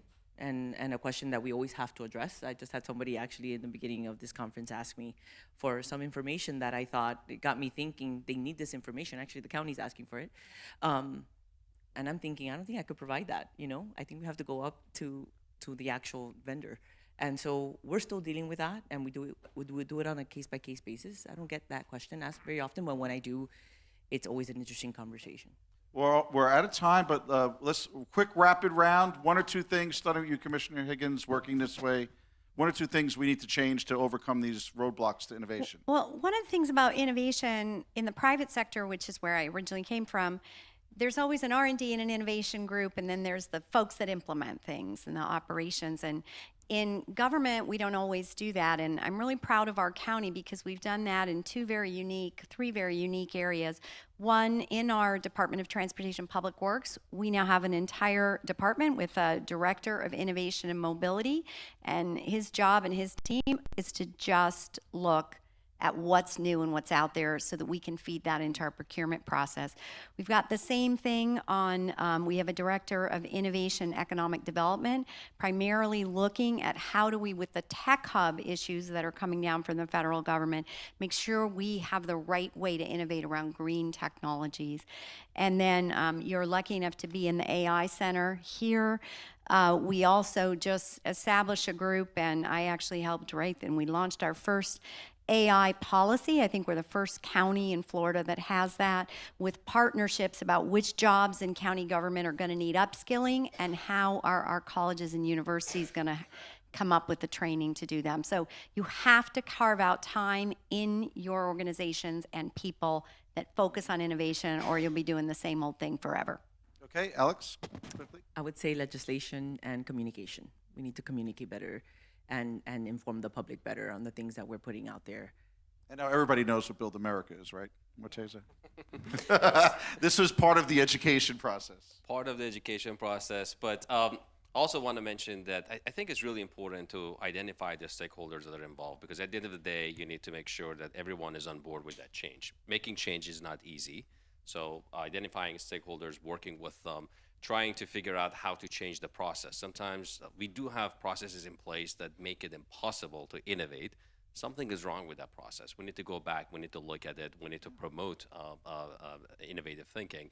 But innovation also doesn't have to be complex. I know that sometimes when we talk about innovation, we think about this complicated ideas, like this technology that has never been implemented. It doesn't have to be like that. There are actually very simple steps, like the project I just mentioned in Mount Vernon, that we can easily mix and match and think about how we can do things in a different way, how we can improve the deployment of certain things that we are doing. So that's a low-hanging fruit that I would say. If we start from there, if we tell the story the right way, if we create awareness among stakeholders, and if we try to redefine the process to make it easier for folks to go through it and innovate, that's hopefully the path that. And the that's gonna private get there. sector's not evil, right? We could talk to them, right, Juan? They're Indeed. good people. So I'd like to compliment that. I think the more we innovate, the more we can incorporate innovation into our organizations, the better we get. So innovation challenges, I'd love to see more of that happening from a transport perspective, just, failing more often to incorporate those learnings and, make that part of our day-to-day operations. And then having a more normalized path to going from an innovative project into operations. So getting folks in ops, involved in that innovation or innovative process, and then rapidly allowing us to transition from innovation to just standard everyday processes, I think is quite important. Well, I think we created a roadmap here. So let's give a big round of applause to our panelists, and thank you very much for coming. Very good discussion. Okay, well, thank you all for staying with us through the end of the day. I know you're excited about our next conversation. So I'm gonna ask John to come up and invite our final speakers for the day. Thanks, guys.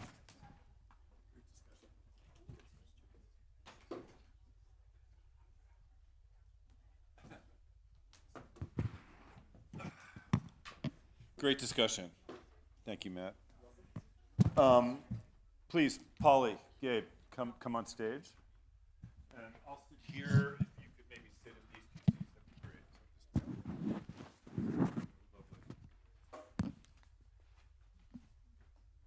Okay, thank you. Good. Welcome. So, the last, but not least, last meeting of the day. Welcome. It's really delighted to have this conversation with Polly Trottenberg and Gabe Klein, where we'll be talking about the road ahead for EV charging infrastructure around the country and the successes and the challenges of the new infrastructure agenda. There's no question in my mind that historians, decades and decades from now, will look back on this period as really one of utter transformation. And congratulations, you're leading it, and it's really very important. But we are at a kind of pivotal moment now, it seems. We had the shock announcement a few days ago from Tesla that they were really closing down much of their supercharger team, or firing the team. There's some issues about inconsistent access and the performance of public charging stations that are besetting some cities and states around the country, particularly in California, where I live. And there's really no world in which electric cars become truly mass market if those without access to home charging are left stranded. I mean, there's no number of really cheap EVs or better batteries can really address that. And that's where our very distinguished panelists come in. Polly Trottenberg, of course, is the Deputy Secretary and CEO of the U.S. Department of Transportation, supporting Secretary Buttigieg in strategic leadership and management. You've been playing a pivotal role in implementing the Bipartisan Infrastructure Law Act. Previously, Polly Trottenberg, as I think all of you know, was New York City's Transportation Commissioner, and you spearheaded the Vision Zero program in my native city, my home city, to reduce traffic fatalities. And you, of course, you led the agency's COVID response to enhance city livability and sustainable transport. Gabe Klein is also no stranger to any of you. He's the executive director of the Joint Office of Energy and Transportation.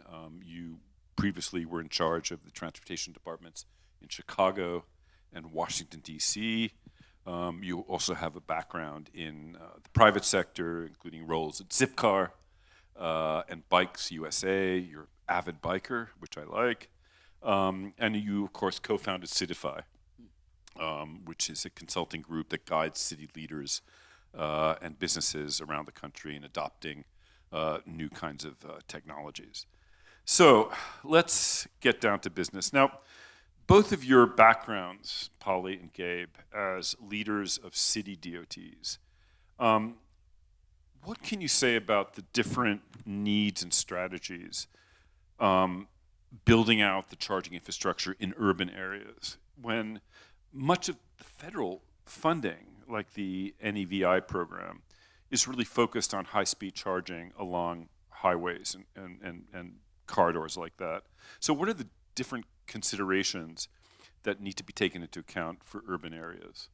Maybe Polly, can you? I will jump in. First of all, John, thanks so much for having us up here. Great to be here with Gabe. We are true partners in crime these days. And it's great to just be part of the discussions here at CoMotion. I mean, I think particularly, I'm going to get into it a little bit. One of the things that's particularly exciting about what we're doing in the EV charging space, it is truly a place where we need public-private partnerships. Yeah. Where the two parties need to come together in the most innovative and creative ways. And just a little bit of a scene setter here. I mean, as you mentioned, you know, we have this joint partnership between Department of Transportation and Department of Energy. It's the first of its kind. You didn't mention it, I was at the Department of Transportation during the Obama administration, and we didn't actually work that much with the Department of Energy. But now I'm proud to be part of an administration for whom decarbonizing the transportation sector to tackle climate change is one of their highest goals. And so, by the way, this program fits into that. I would be remiss in saying, particularly in the urban context, there are a lot of other things we're doing to decarbonize the transportation sector. Unprecedented investments in transit and rail, decarbonization strategies, investing in walking, biking, all those alternative modes. So this is a piece of that puzzle, but I know both Gabe and I have a long history in looking at a lot of the other ways that we also want to bring, you know, green, affordable, sustainable, you know, urban mobility. You are right, John, that, you know, and this is a little bit of the way the political process works at the federal level. As we all know, cities are not always first in line sort of in federal policymaking. It's very state-focused. One has to only look at the construct of Congress to understand why that is. And when this program was created, NEVI, there was a particular focus on making sure, just as we built out the interstate system, with all the pluses of mobility and economy, and frankly all the damage it did in urban areas, making sure that as we build out our charging network, that key highway network, that you know, to address range anxiety and all the things we want to do, that we're going to have that fast charging capacity. It is not an answer to everything we need to do in cities. And I think that's what we really want to get into the meat of. Obviously there, as you mentioned, you're looking at a whole range of complex solutions in places where people have a lot of off-street parking access in a city like New York, where there's not that much. How you find those solutions, not only for vehicles, and particularly, again, as you mentioned, in low-income and equity communities, but tie in some of the other parts of urban mobility that we care about.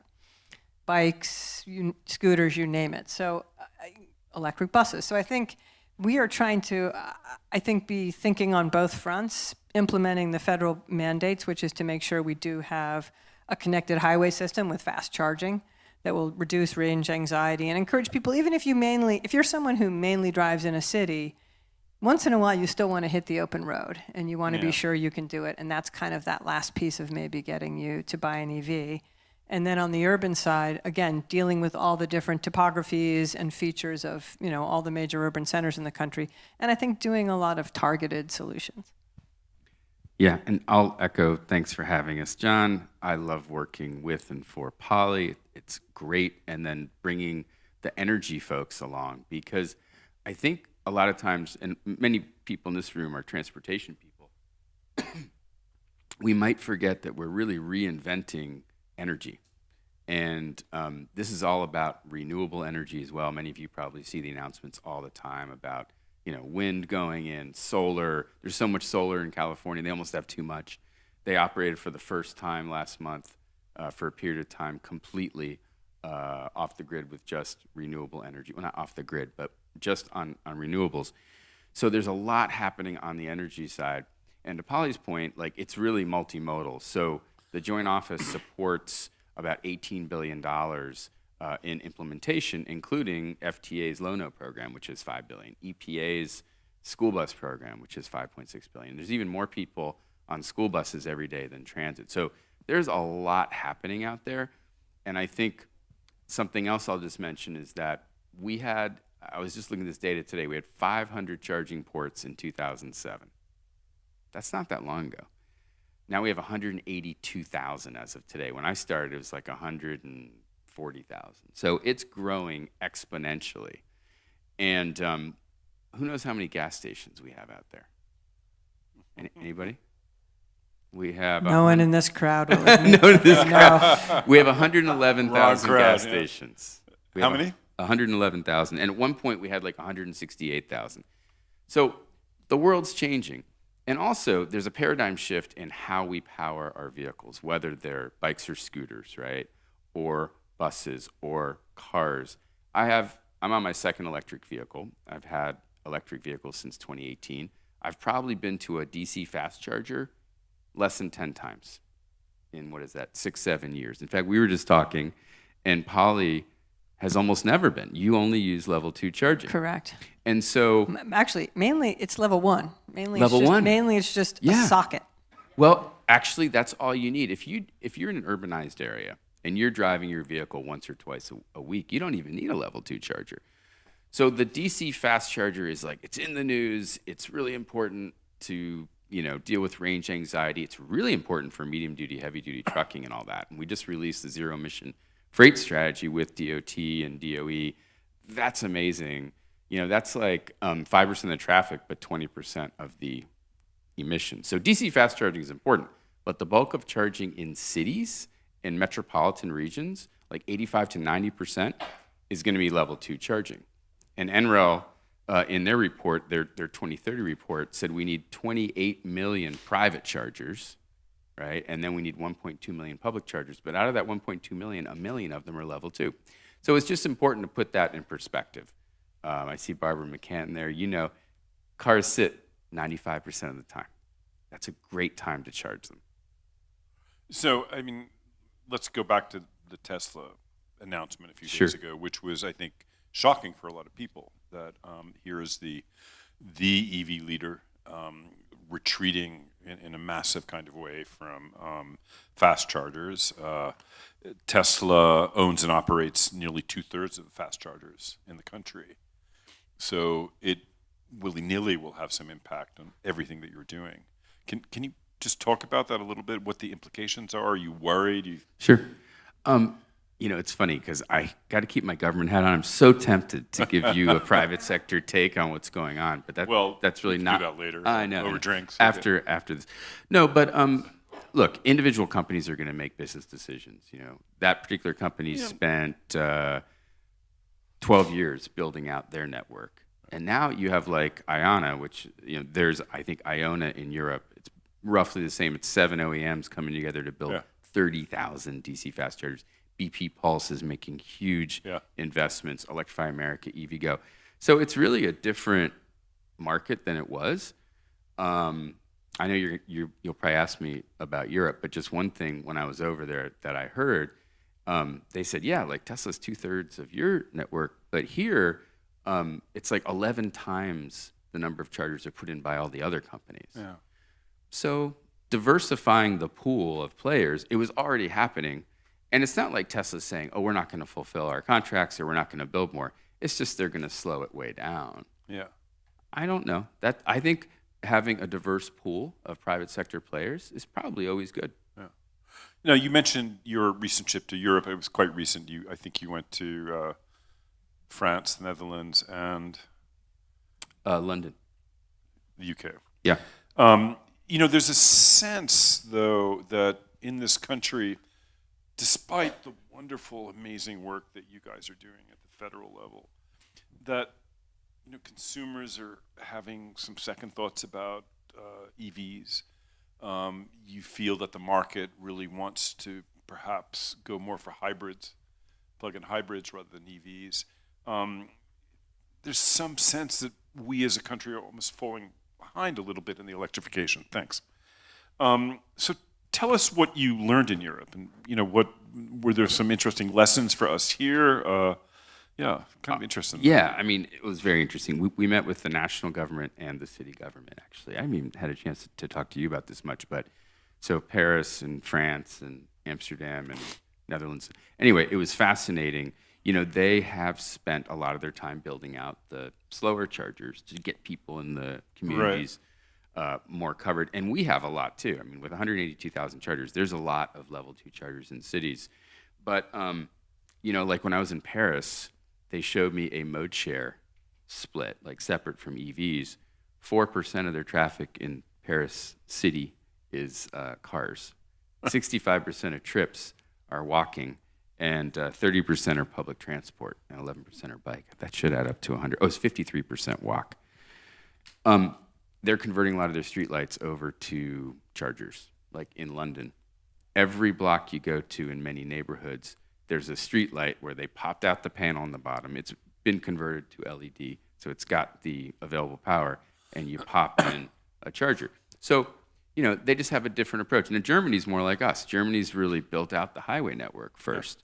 But yes, there are more people there buying EVs now. It ranges from like 18 to 25%, almost up to 30 with hybrids. China's over 50%. I don't know if we're falling behind, but we're on a different track. We also have different land use in a lot of our suburbs in particular, where a lot of EVs are being sold. So I will say, though, that it was inspiring. The companies we talked to, they reached profitability at 20% utilization. New York City did an awesome pilot, Mark Simon and his team, and they were at 75% utilization. So there is demand like out the wazoo in the US, and I think it's just a matter of over time fulfilling it. That's why we set goals for 2030. But Yeah. Polly, you might- Can I just add, I didn't get to go on that route, but just sort of, I think to your larger point, John, because it's funny, we're in really full-fledged year 2 of this program. And it's funny, when we went to implement the big bipartisan infrastructure law, which you mentioned I've been very involved in, it's like over 40 programs. It's an enormous and wonderful opportunity for Department of Transportation, and we're doing a lot of really interesting things. We said from day one that this program, in a lot of ways, was going to be the most challenging. It was the most new. It was bringing together 2 agencies that hadn't worked that closely in the past. It was creating a whole new office, and it was, you know, engendering an enormous sort of technological evolution, and with cultural elements and political elements and financial elements and all the rest. And, you know, so a little part of me, having been in government for a long time, I think I have the perspective, when I look at sort of what we've accomplished over the past 2 years, I think it's quite impressive. Not to say there haven't been moments where, you know, there were naysayers or things didn't happen as fast as they could, but when I think of, at least at the federal level, the pace of how things usually go and what we have stood up, the dollars that we've gotten out the door, the chargers that are already going in the ground, I mean, it's, relatively speaking, and I can't speak for Europe, but just for at the federal level in the US, it is lightning speed. Of course, we can always keep doing better, and one thing we're trying to do at the DOT level is to tell ourselves we're a learning agency. You know, as you do on the technology side, we learn from our mistakes, we iterate, and we're doing some of that. But I will just, I guess, be a little bit of a booster, despite sort of the anxiety and the naysaying. If you step back from that a bit, we've moved the ball down the field quite significantly in the past couple of years in this country. You certainly have, and really chapeau. I mean, the work that you have been doing is absolutely amazing. Absolutely, there's no question about that. Hey John, one more point on this. Sure. Sorry but the news business has also changed, right? And like, you know, like for instance, March of 24, we're up 19% over March 23 for sales of EVs. Yeah. ICE vehicles are up 4.6%, right? But nobody's going to print that headline. It's not going to get any clicks, right? Yeah. But we continue to see growth in EVs every single month in 2024.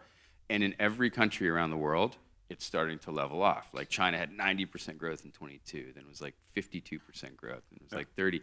BYD was down 65% in February. So these are normal business patterns also, right? This is pretty much how any new product is going to grow, and you can't sustain those growth rates forever. Yeah, true. There was a very interesting article in the Washington Post this morning, which basically said that just as women are from Venus and men are from Mars. This one person used to say that that old chestnut. I know, that old chestnut. Exactly. I mean, it is an old chestnut. But just Democrats love EVs, Republicans don't like EVs. And that it really kind of cuts down partisan lines. And we have to, if we can't convince, the bluer parts of the country or Republican voters to adopt electric vehicles, then the whole enterprise is not going to work in the end. I don't want to venture into partisan politics at all, but how do you feel about that, Polly? Yeah, I mean, beware of old chestnuts, I guess I will say from the get-go. I'm from Mars too, by the way, and Venus. It's a I'm duality. from Venus. I'm mostly Venus. I got both in me. But I think, look, we live in a politically polarized age. No secret about that. I will say though, one of the reasons I've always loved transportation, and it remains largely true, it is among the less polarized disciplines. And maybe the Post loves a good story, but one interesting thing we've seen, the states that are doing this building out of the highway network, as we're talking about, it does not break down red versus blue. In fact, some of the leading, most innovative, most forward-leaning states, Texas and Oklahoma, Tennessee, states where they're all in on energy. They have a lot of great technology going. They've often got a lot of private sector interest. The private sector is seeing this as a growth area where there is money to be made. And some of the bluest states may talk the rhetoric, but honestly have not been, frankly, moving as quickly as you might think. So when you get past the rhetoric, I think in reality, this doesn't break down as neatly as it sounds on the ground, whatever the political rhetoric might be. And certainly, one nice thing about the combination of the Joint Office and Department of Transportation and Department of Energy, at least the two agencies, we both have a big footprint on the ground nationally in every state, and DC and Puerto Rico.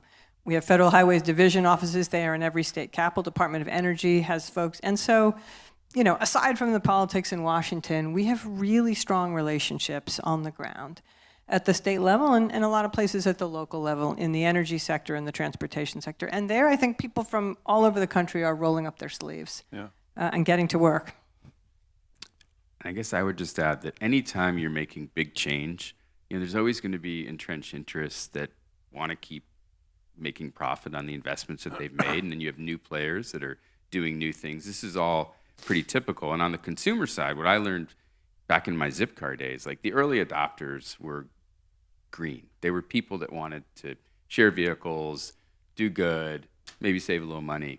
The next wave of folks, it was all about practicality, right? When we mainstreamed car sharing, it was like, I need to save money, right? I want more options. I want different types of vehicles. I got nowhere to park.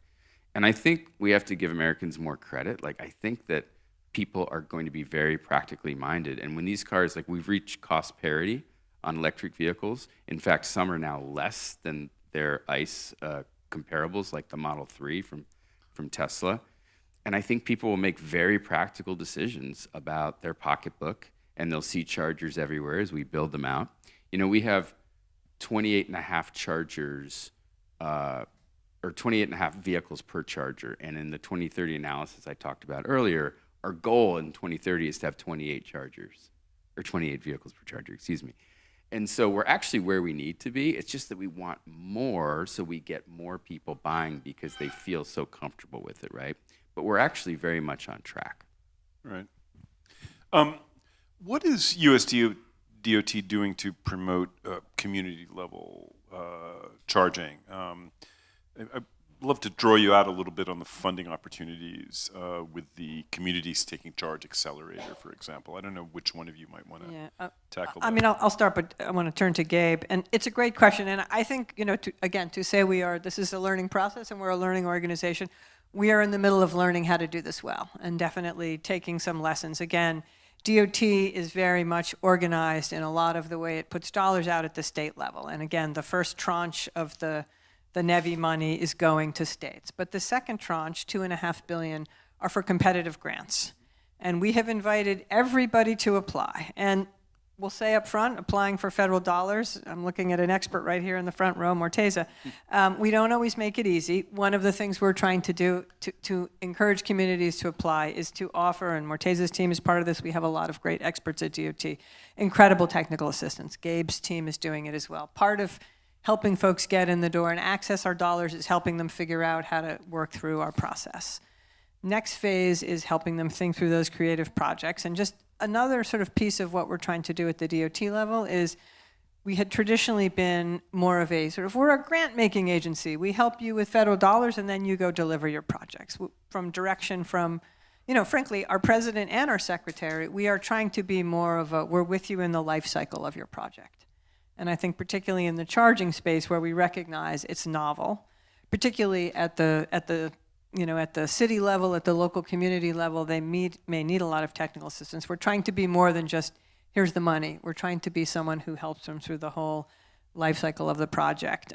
We have also, I just want to say, and I know Gabe will talk more about this, we've particularly at the local level wanted to make a focus on equity. To be sure, because that's another thing that happens in the competitive grant space, perhaps the most well-resourced and sophisticated communities are the first to get in the door. And I'm really proud of this entire collective.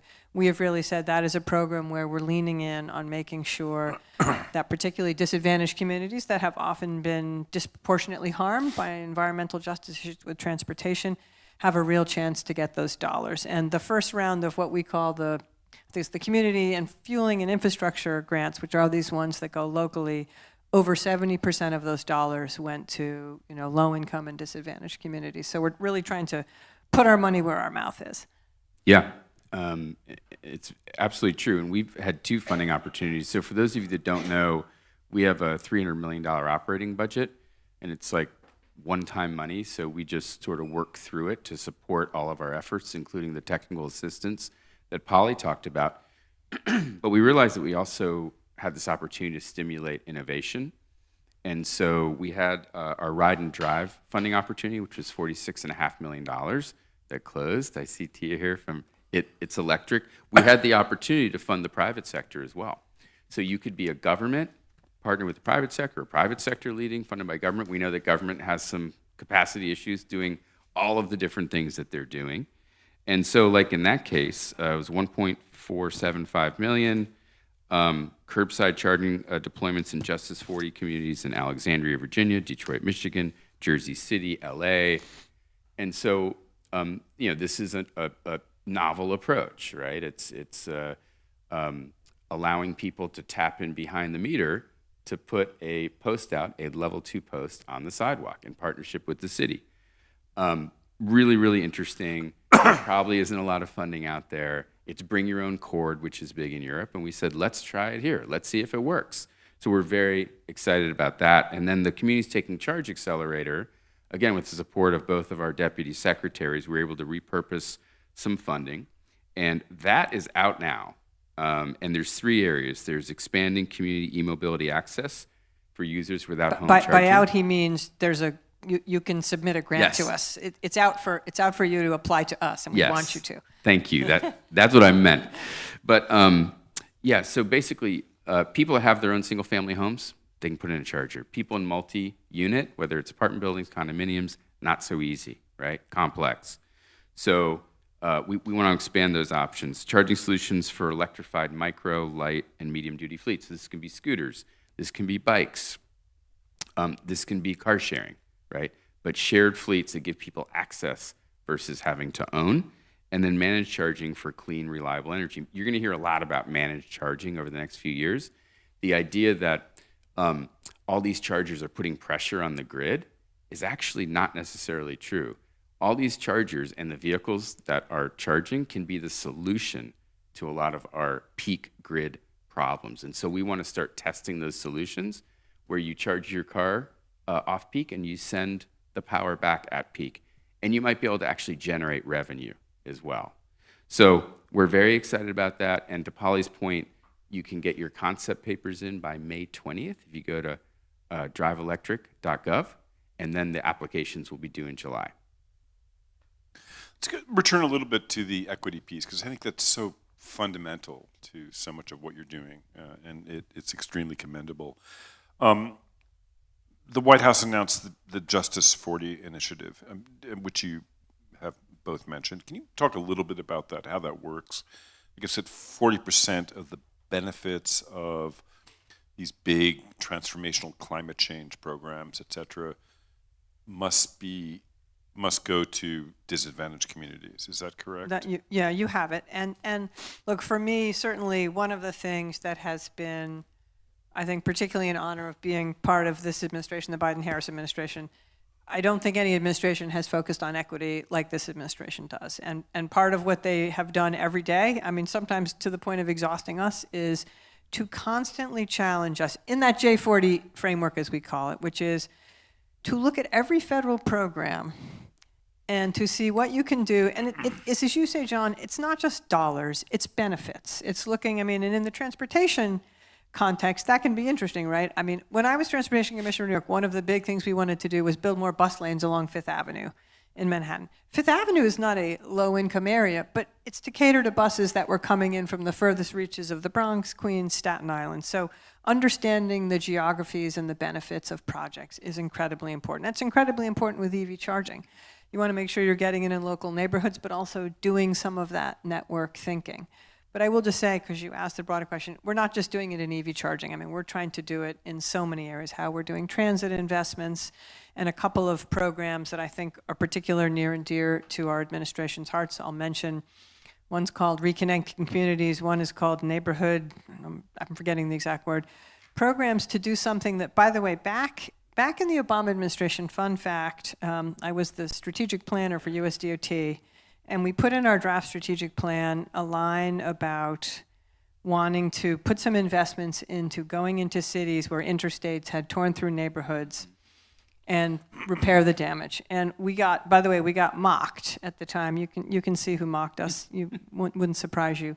Fast forward now, and we are investing billions of dollars in reconnecting those communities. And it's pretty profound. And it's a bunch of things. It's not necessarily just tearing down highways, that can be part of it, but it's looking at ways that we're providing mobility options, of which, by the way, obviously EV charging is part of it, as well as transit investments. And looking also, as we do that work, that we're including community voices, that we're creating local hiring and community jobs, and that we're giving opportunities for, obviously, local entrepreneurs. So there's a lot that goes into that notion of J40. It's not just where you stick the transportation, it's a whole chain of benefits, mobility, economic, job creation, wealth creation, and in a lot of places, frankly, you know, tackling environmental justice. So it's a big, bold commitment on the part of this administration. I do say I think this has been an exciting piece of that. I think you just summed it up. The only thing I would add is that there's really the supply and the demand side. I think Polly talked about both of those. So there's this opportunity to create generational wealth opportunities for entrepreneurs. You look at a lot of the folks getting into the EV charging space, and many of them are millennial, Gen Z, people of color. And so we try at the Joint Office to have an open door to everybody. You know, we get giant companies that want to come in and talk to us, but we also talk to little companies. Polly and I and Dave Turk from DOE were out at CoMotion in LA, well, I don't know, maybe 16 months ago, and we met with 12 entrepreneurs at Lacey, and it was awesome. And some of the best ideas come from these folks. So that's on the supply side. And then on the demand side, you know, you look at what BP Pulse is doing with Hertz, you know, putting in chargers on the sort of outer ring of the city in the multi-unit areas where the Uber drivers and the Lyft drivers are. They can't afford to live, for the most part, downtown. And so on the demand side, like providing people that access is really, really important. And sometimes, to Polly's point about those bus networks, like the airport is actually an important place to provide charging for those drivers that are, you know, living paycheck to paycheck. Right. Just change the subject a little bit. Talk about freight. Freight is a big part of the transportation picture. The department has recently put out the zero-emission freight corridor strategy that focuses on investments in heavy-duty freight, et cetera. They have really outsized impact on emissions, et cetera. I think the goal is zero-emission freight by 2040, if I'm not mistaken. how big a operation is that going to be, number one? And number two, this kind of ties into the hydrogen picture, and I'd be very interested in your views on hydrogen going forward. Well, I'll just say that we're not married to one solution. Yeah. You know, I think you'll hear that from Secretary Granholm in particular a lot, and Buttigieg. It's like it needs to be context sensitive. It needs to make sense financially, and sometimes like what makes sense now will be a bridge to what is tomorrow, right? Yeah. We had one large company come in and saying, "Oh no, we're all in on EV, BEV trucks, on our way to what we think will be hydrogen in the future." We've heard the opposite from some other companies. So the Department of Energy announced $7 billion for hydrogen hubs, 7 hydrogen hubs around the country, to really stimulate the beginning of that network for hydrogen. Because again, our job is not to mandate a particular technology, particularly in this case where we don't necessarily know how things are going to look in 2050 and beyond. The zero emission freight corridor strategy was really important, and it was an all-of-government approach. And DOT was, intimately involved, and DOE, but also EPA, because they have their ports funding. They put out, I think it was $5 billion in funding for ports. And so the first step is to focus on those nodes, right? And it's ports and it's intermodal centers, and really start building those out, hydrogen, electric, and you saw like Terawatt won a CFI grant, I think it was about $80 million for a very large heavy-duty truck stop on I-10 in Texas. So there's a lot that has to happen there. Then once you get those nodes built out, then you start to connect the nodes. Like, it's very logical, right?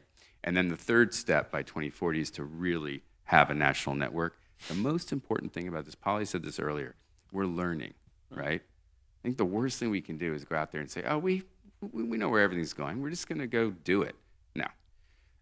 Every year, the zero emission freight corridor strategy will be revisited with feedback, particularly from the private sector, but also from the communities. So we're really, really proud of that document. And we've had 2 events at the White House actually about it since. Well, I think we're really coming up against our time here. I want to thank you both for coming once again to CoMotion here in Miami. We last sat together in Los Angeles. Look forward to continuing the conversation. And I know on behalf of the entire CoMotion community, I just want to wish you both every success and Godspeed in your mission. It's so important to our nation and to the world. So thank you very much. And let's give a big hand to you. Thanks, John.